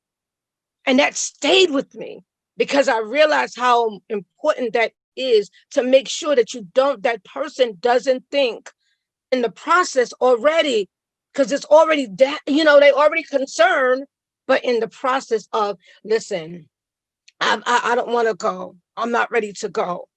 You know what I mean? So the last two things I want to share as I close out, work with the medical professionals. However you need to talk to them and find out the details and things of that sort. And those that have been through it understand that more than anything, because you got to ask the questions that you need answered. Because again, if you don't ask the questions, they may not tell you. But you got to ask the question, say, listen, why is this happening? Why is that happening? What is going to happen? So these are the things those are just a few things that I know that when I experienced this situation with my dad, that I had to say, listen, what's going to happen? Talking to the doctor. Listen, how is my dad, da, da, da, da, da. And what is the progress at this point? How is he going to proceed? How does he eat? Can he do this? Can he do that? So the final thing I want to say, and then the last thing I want to say, if you didn't hear anything else I said today, take care of you. Take care of you. I'm going to reiterate that. So listen, educate yourself. Show that love and support. Encourage that loved one. Work with the medical professions and get the answers that you need, and educate yourself. Keep educating yourself. And even when the person has beat cancer, still educate yourself.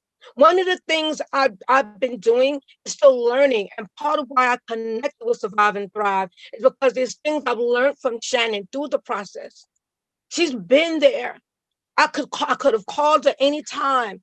And when I called her, she was like, well, this is what's going to happen. That's how it's going to happen. And that's the support that you need, the support system that you need. And that's part of how you take care of you. So I hope this helped someone. I hope this encouraged someone.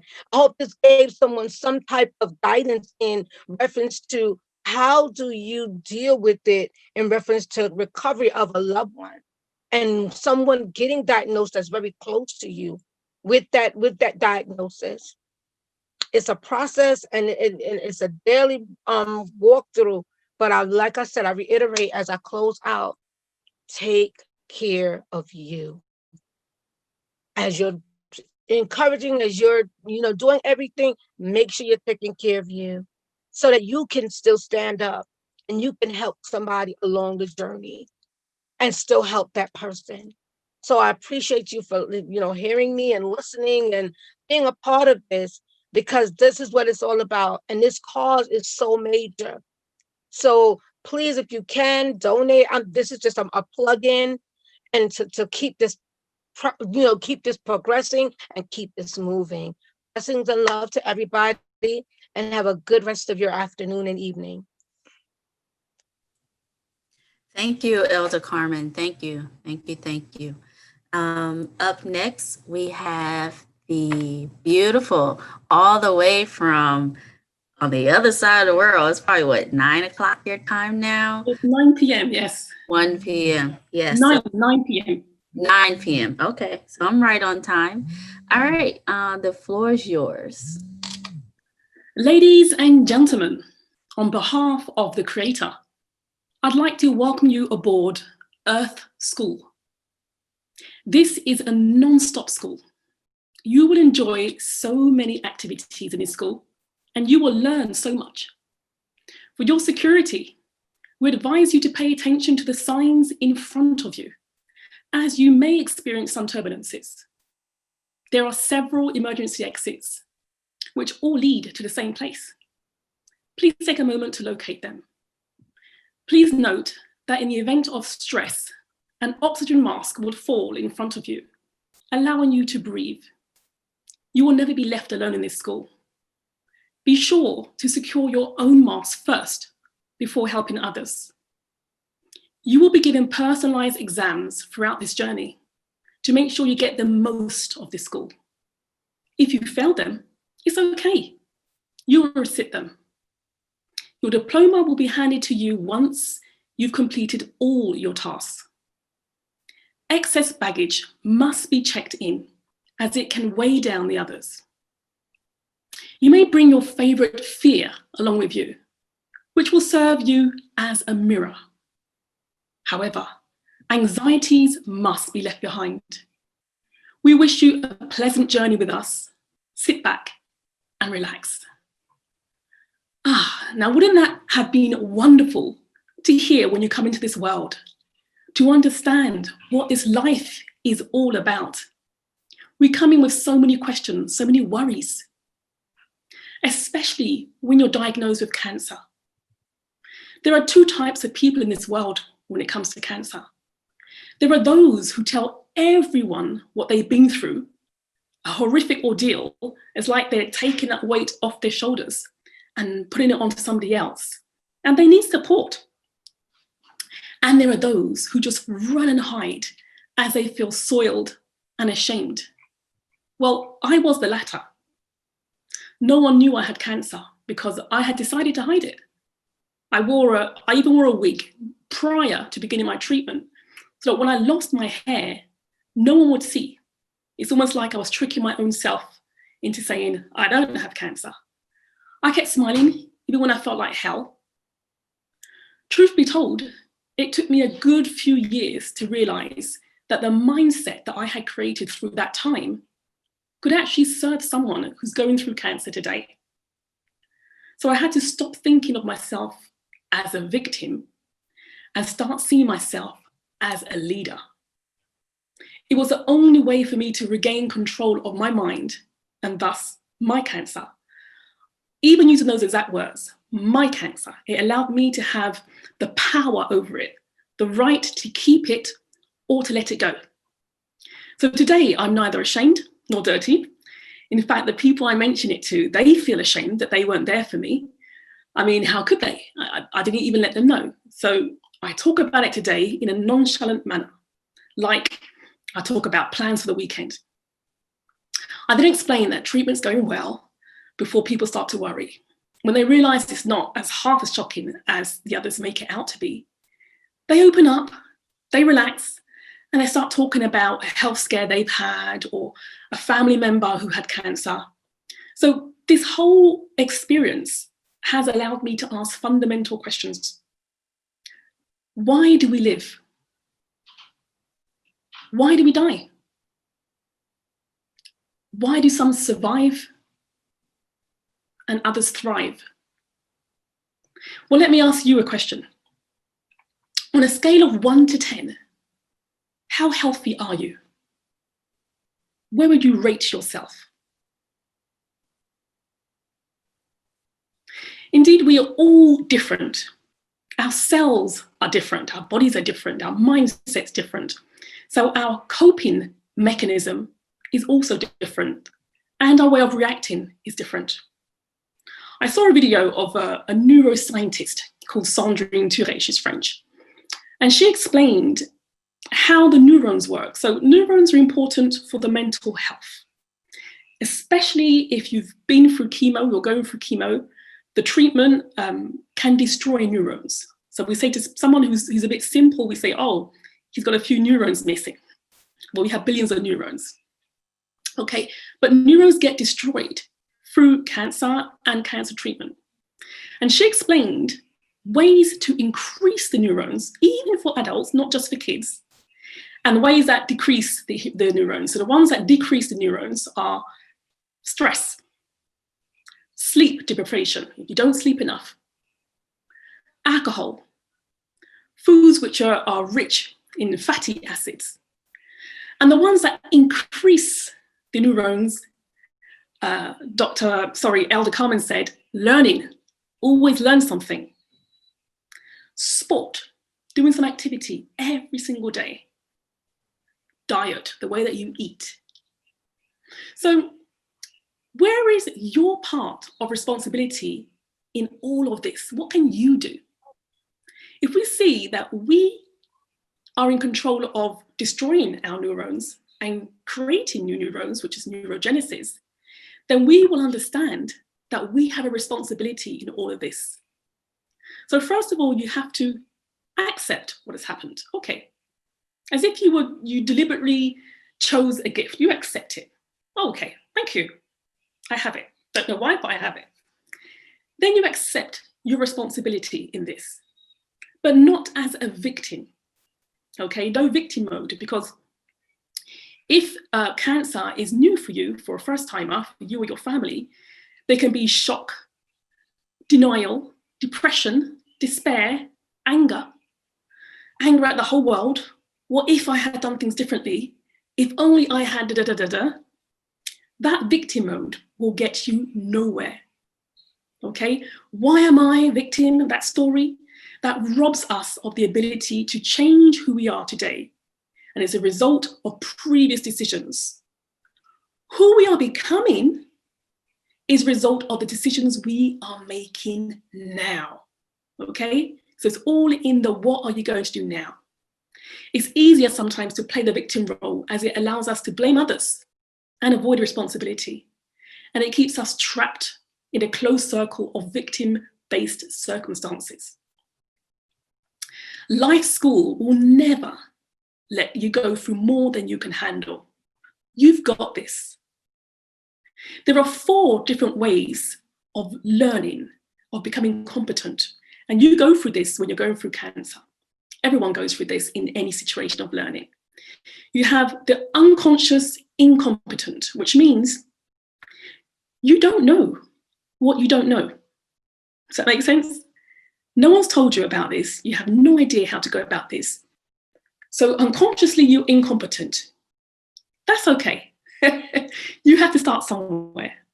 Then the next step of learning is, now you know that you don't know. We call this conscious incompetent.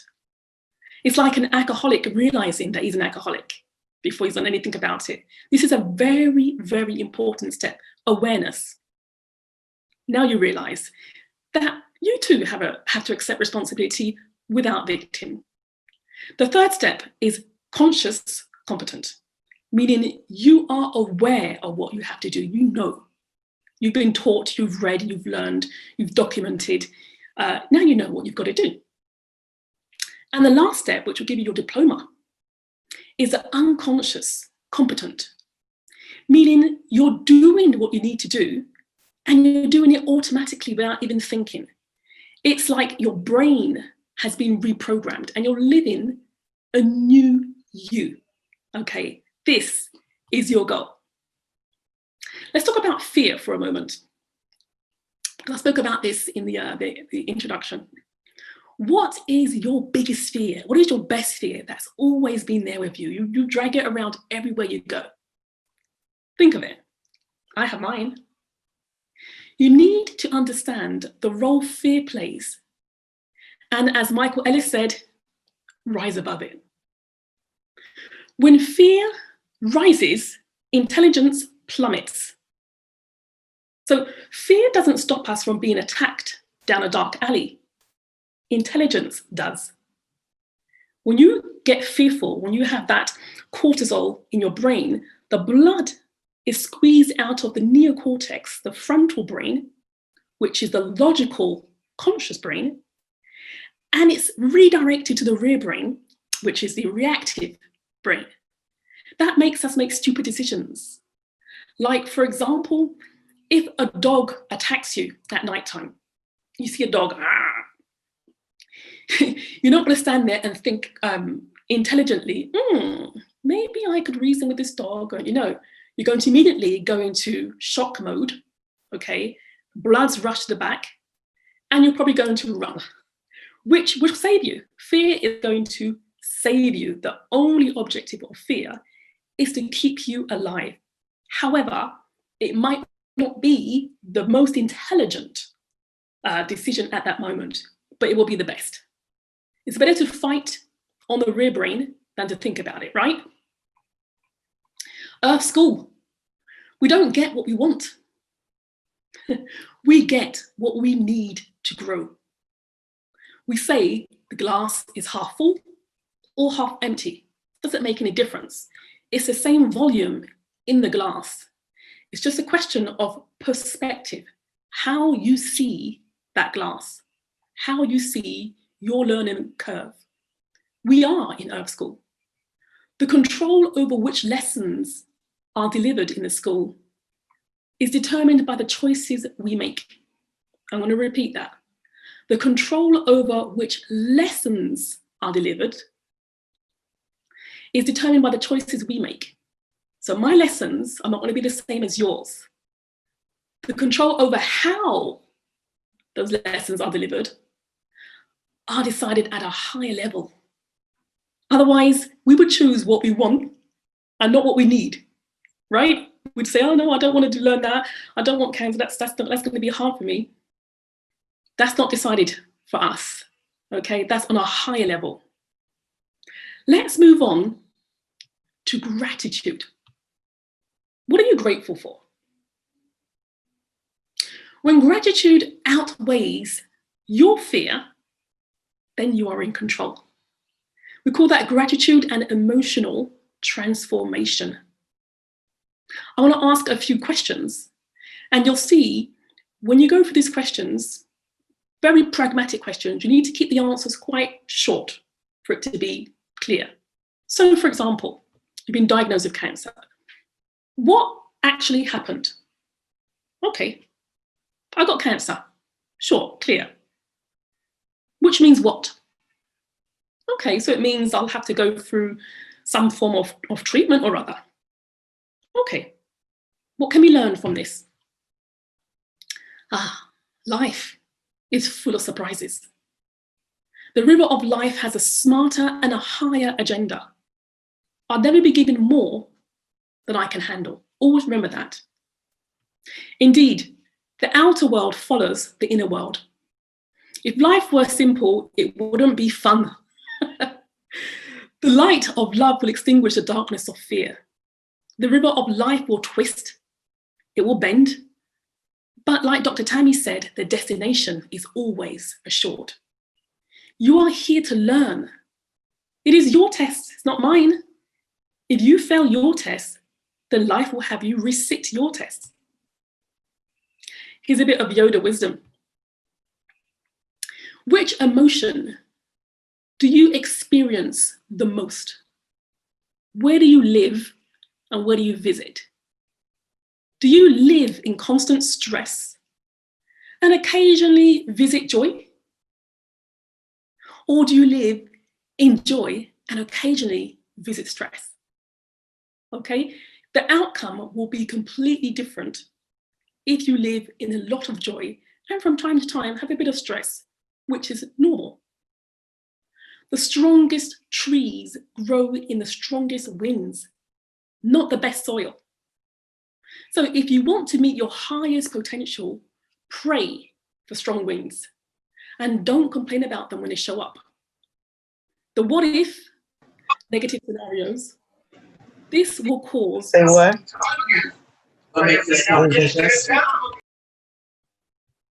We okay there? I'll keep going. So the what if negative scenarios will cause disempowerment in advance, making your heart and mind align in fear. So let go of the what ifs. People are prisoners of their own thoughts. We're often kept or trapped in emotional bondage.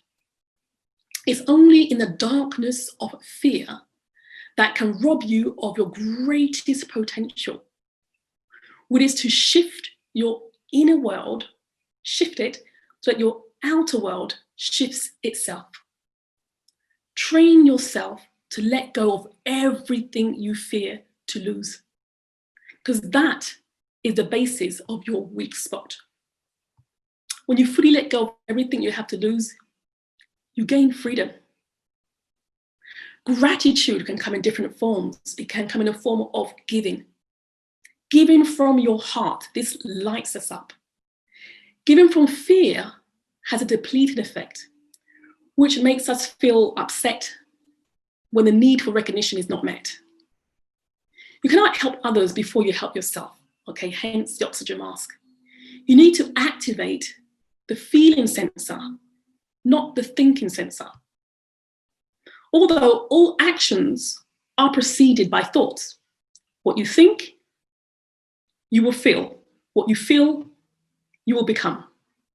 Thought patterns are habitual, which is why if you try to change someone's behavior without changing the way of their thinking, it's a great way to fail. Be the example, not the warning, by focusing on the best version of you or who you can be. By doing so, you give the invitation of others to follow while letting go of any expectation of them to do so. The brighter you shine your candle, the more light you give to others to see their own greatness reflected in that mirror. We need to switch our attention from the environment we are complaining about onto what it is we want to replace it with. What do you want? It reminds me of that little story of two men locked behind bars in a prison cell, overseeing the courtyard. One looks down and sees mud. The other looks up and sees stars. Change your mindset and you can change your outcome. With your permission, I'd like to give you a little guided meditation, which is a very much coaching process as well. Is that okay for everybody? Yes. Okay, let's go. So in this little guided meditation, we're going to take the example that I was talking about, where you're going to bring your fear, which is going to serve you as a mirror. Okay. Now you're in the right frame of mind. I want you to decide where you would like to go on this journey. Imagine that your life is a holiday destination, it's a journey. Where would you like to go? Would you like to go on a discovery holiday, a safari, adventurous, lazy beach style? Think of where you would like to go to fully learn on your journey. Decide how you'd like to travel. By plane, by boat, hiking, bicycle. What baggage would you like to bring? Choose your favorite fear. The one that will show you what is missing. It's going to reflect what you need in that mirror. You're going to listen to that fear. Listen to what it's telling you, that maybe you need time for yourself, self-love, slow down the pace. Everyone needs a guide on their holiday, right? This guide will show you parts of your adventure that you wouldn't have seen if you had been alone. So I want you to decide who you're going to bring on this journey with you. Choose 3 guides. Now, these guides could be people.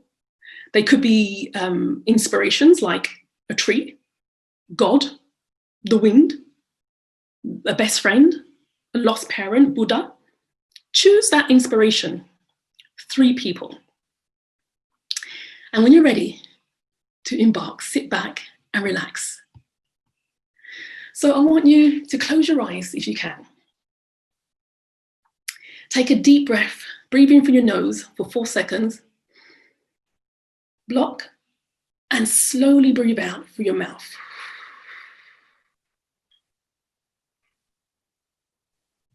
Let's do that one more time. Breathe in through your nose for 4 seconds.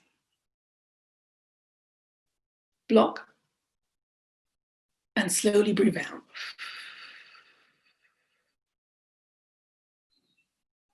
Feel your shoulders becoming relaxed. One more time. Breathe in through your nose. Block and slowly breathe out through your mouth.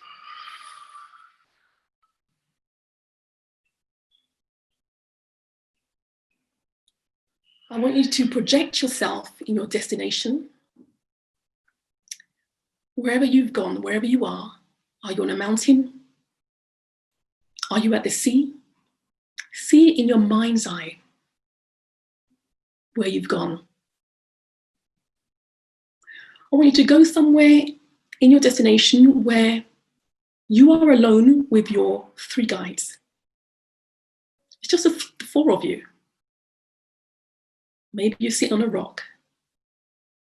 Maybe you're sitting on the sand. And just ask one of the guides to come with you, and you go a little bit further away. You 2 walk away and you sit down somewhere, just the 2 of you.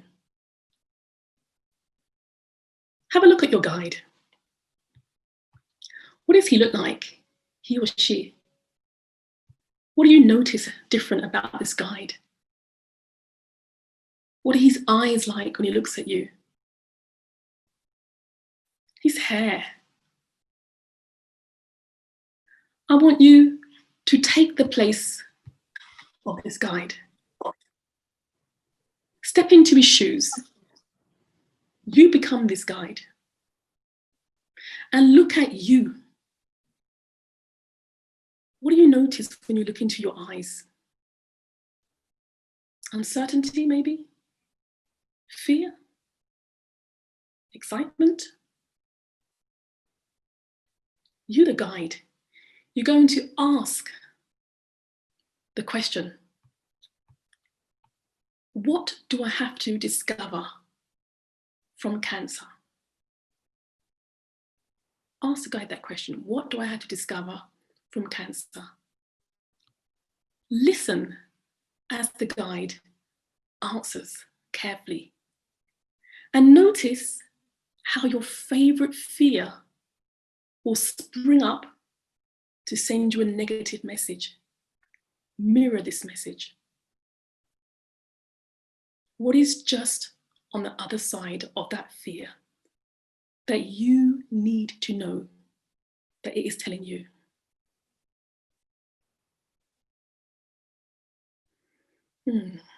Thank your guide and let him return to his place. You can invite the second guide to come with you, whatever his or her name is, to that remote place where it's just the 2 of you, sitting down, a place where you're inspired. Give that guide a name. What does he look like? What color is his skin? How would you describe him? Is he powerful? What is he wearing? Step into his shoes. you become the guide. And look at you. What do you notice when you observe your eyes? Is there reticence? Confusion? Fear, maybe? You ask that guide, what do I have to do? Listen carefully as your guide starts to answer. And notice how your favorite fear springs up again and sends you another message. Mirror that message. What is it telling you you need to do? What is good for you? Thank your guide and let him return to where he was. Invite your third guide, whoever he or she is, Buddha, the wind, God, to come and sit with you in that remote area, just the two of you, a place where you feel inspired. Give that guide a name.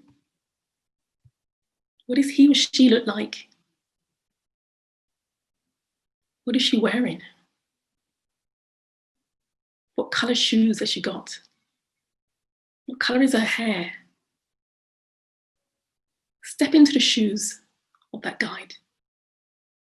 Become that guide and look at you.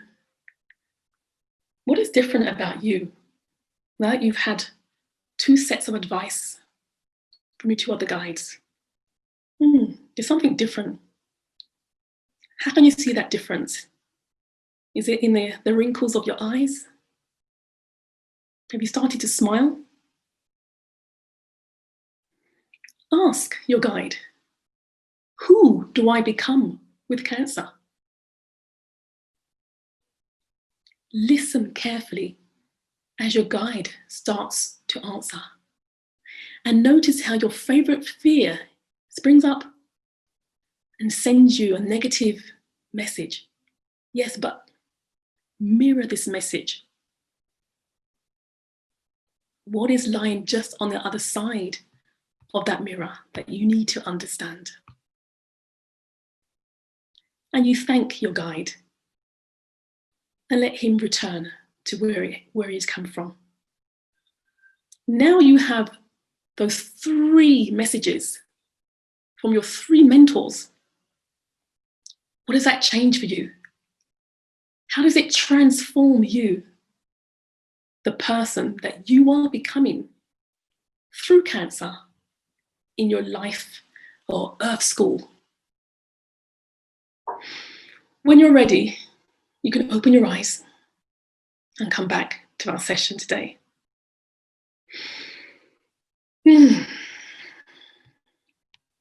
If you like, you can actually share your experience in a chat. I'll be happy to hear. I just want to leave you with something. We spoke about Rise Above. So that's the poem from Michael Ellis, which is interesting because I have a program called Rise Above Cancer. So as you know, because most of us have been through cancer on this call, when you go through cancer, you tend to lose your identity and you feel abandoned. The fear of cancer will stop you dead in your tracks. It's a fear. If this sounds like you, then this program's for you or for a family member who's going through this. This program, you will rewire your mind and it will completely change the odds by working on your mindset and creating a mindset which will allow you to rise above cancer. This program will reach into your belief system and your core values. Only once you've changed these two, can you begin to see cancer for something that is not aggressing you, but sending you a message. This program will allow you to explore that message and even forgive your cancer. Okay, I'll post it in the chat, the link. Thank you, Sas. That was amazing. Someone in the chat said that they were cruising the Mediterranean and fear of being able to finance it. And she brought her family. Oh, wow. Yes. Tamika shared 3 guides: God, my daughter, and her fiance. Anyone else have any thoughts on that? From Sa's presentation or any other previous speakers, would anyone like to share their thoughts today? We are winding down, so we have a few more minutes to hear your thoughts and any questions you may have.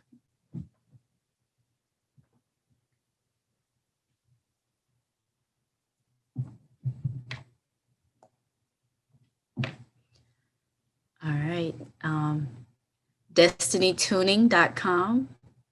And also she put her email address in there, tuningdestiny@gmail.com. So I want to thank you all for hanging on with us for today. It has been a wonderful time. I enjoyed sharing my story with you, and I hope that we all have learned something new, because we are forever learners, correct? We are forever learners. And if you want to just share your thoughts today, feel free to put them in the chat. We'll go through and read them as quickly as possible. But I want to thank all of our vendors that were here today. Just give a quick shout out in the chat or wave your hand. I can't see everybody. I'm in spotlight mode. So thank you, Michael, for sharing your beautiful poem. And this is the 4th year that Survive and Thrive has happened. The pandemic shut us down to meet in person, so we brought it to you all virtually. And we were supposed to be in Baltimore, Maryland. I was looking forward to a crab cake or something, eat whatever they eat in Baltimore.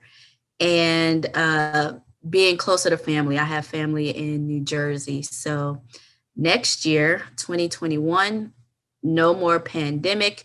Hopefully we can be in person.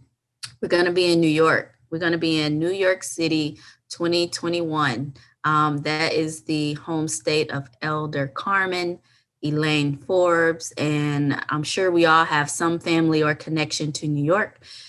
The website, you can get registered and sign up for the newsletter.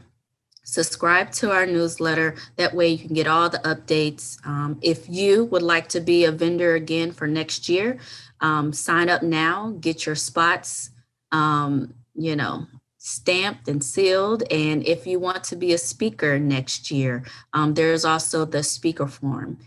And if there's someone here that was not here today, you want to invite them to join next year, feel free to share this information.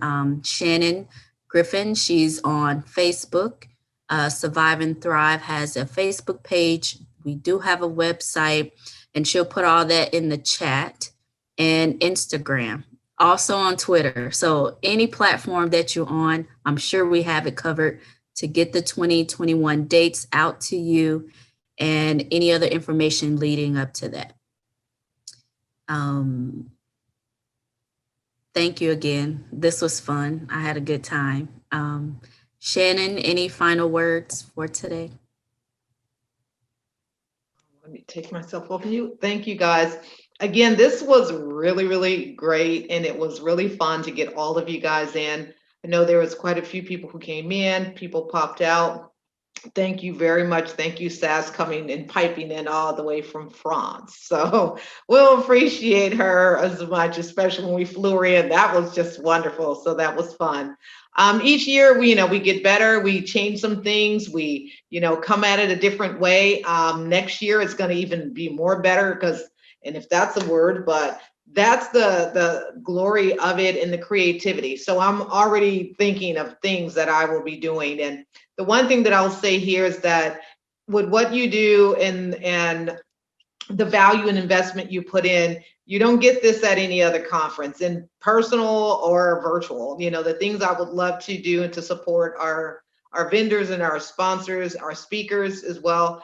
The one thing too, I want to mention Julia. I'm not sure, maybe her phone kind of went off on her somewhere and didn't work. But Julia is the publisher of our book. It's so The Smell of Poverty, but this is her publishing company. And The Smell of Poverty was done back in 2018, and it was 16 authors that we put together, that I put together. I was going live one day and I was talking about poverty. And I said, you know, poverty has a smell. And if you've never smelled it before, being in social services and being around different families that are disadvantaged, there is a smell and it smells the same.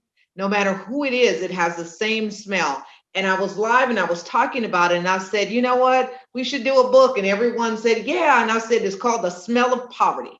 So this is the book. And, you know, it is also Amazon and Barnes and Noble.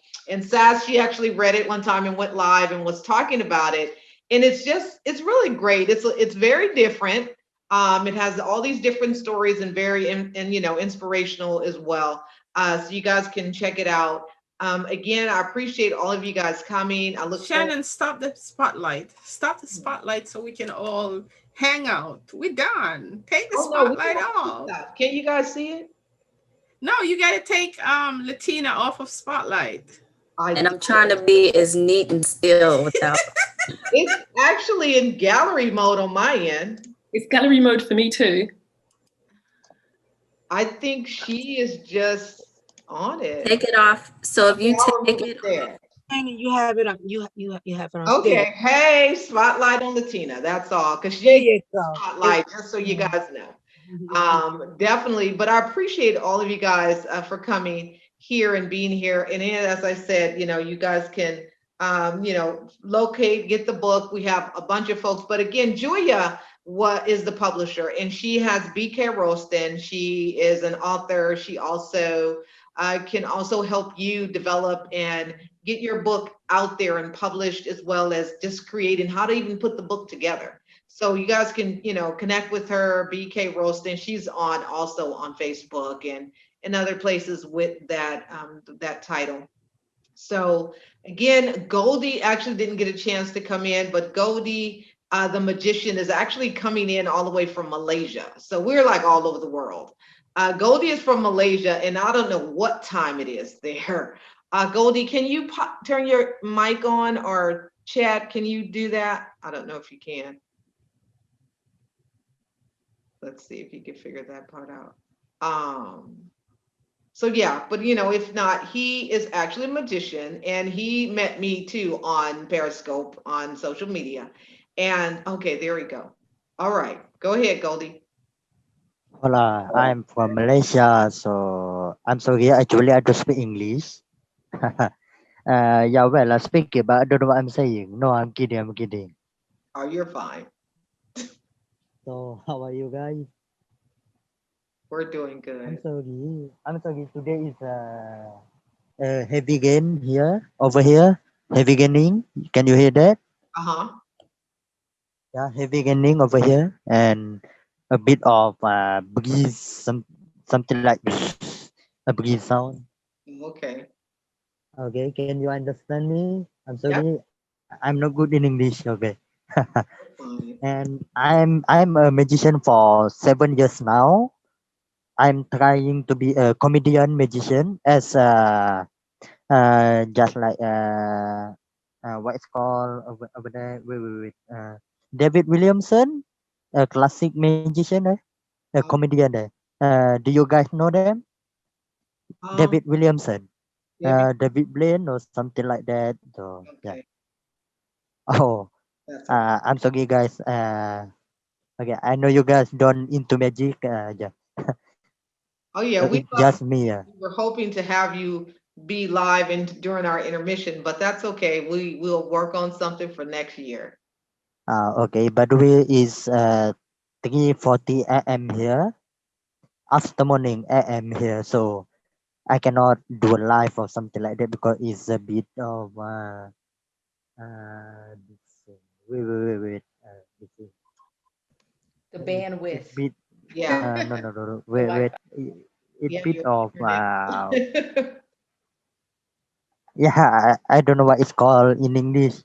It's something sound, and people can wake up. What it's called when I'm screaming and people will wake up. What it's called? This thing. Let's say it's just sound pollution.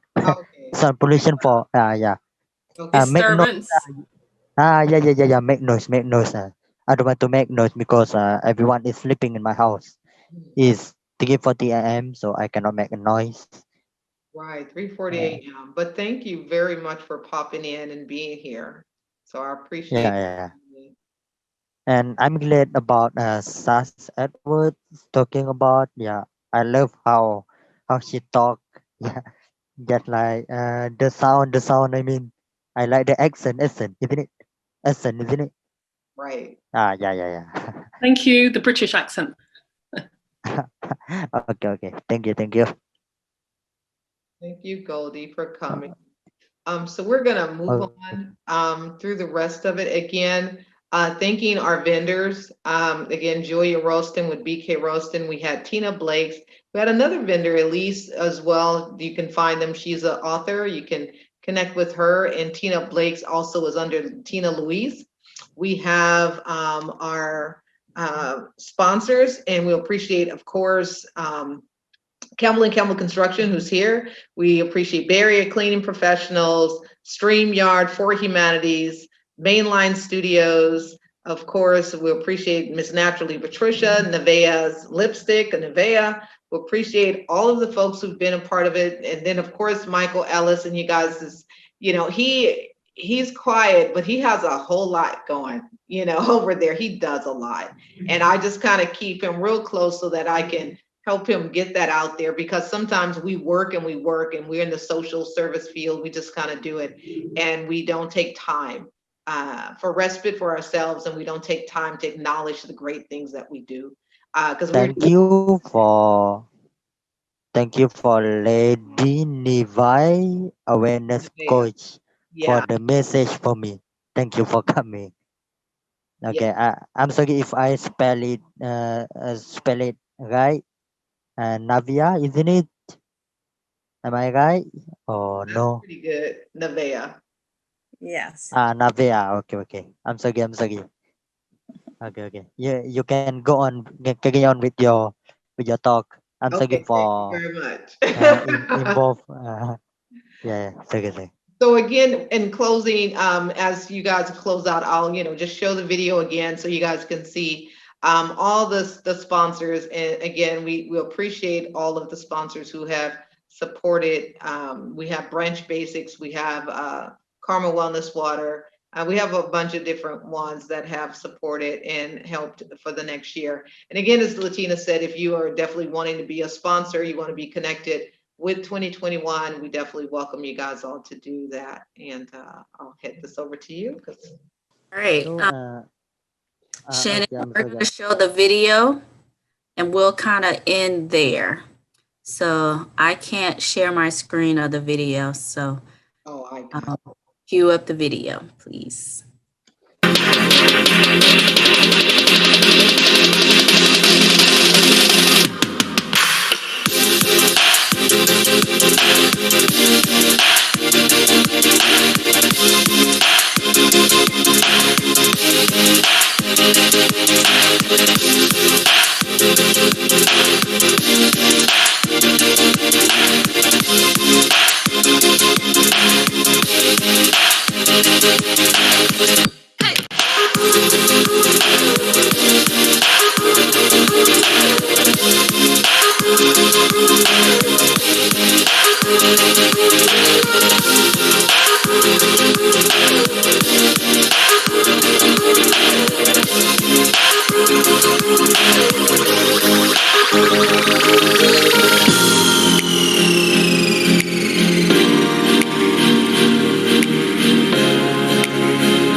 All right. So again, thank you to everyone that came today, Friday and today, and we hope to see you all next year.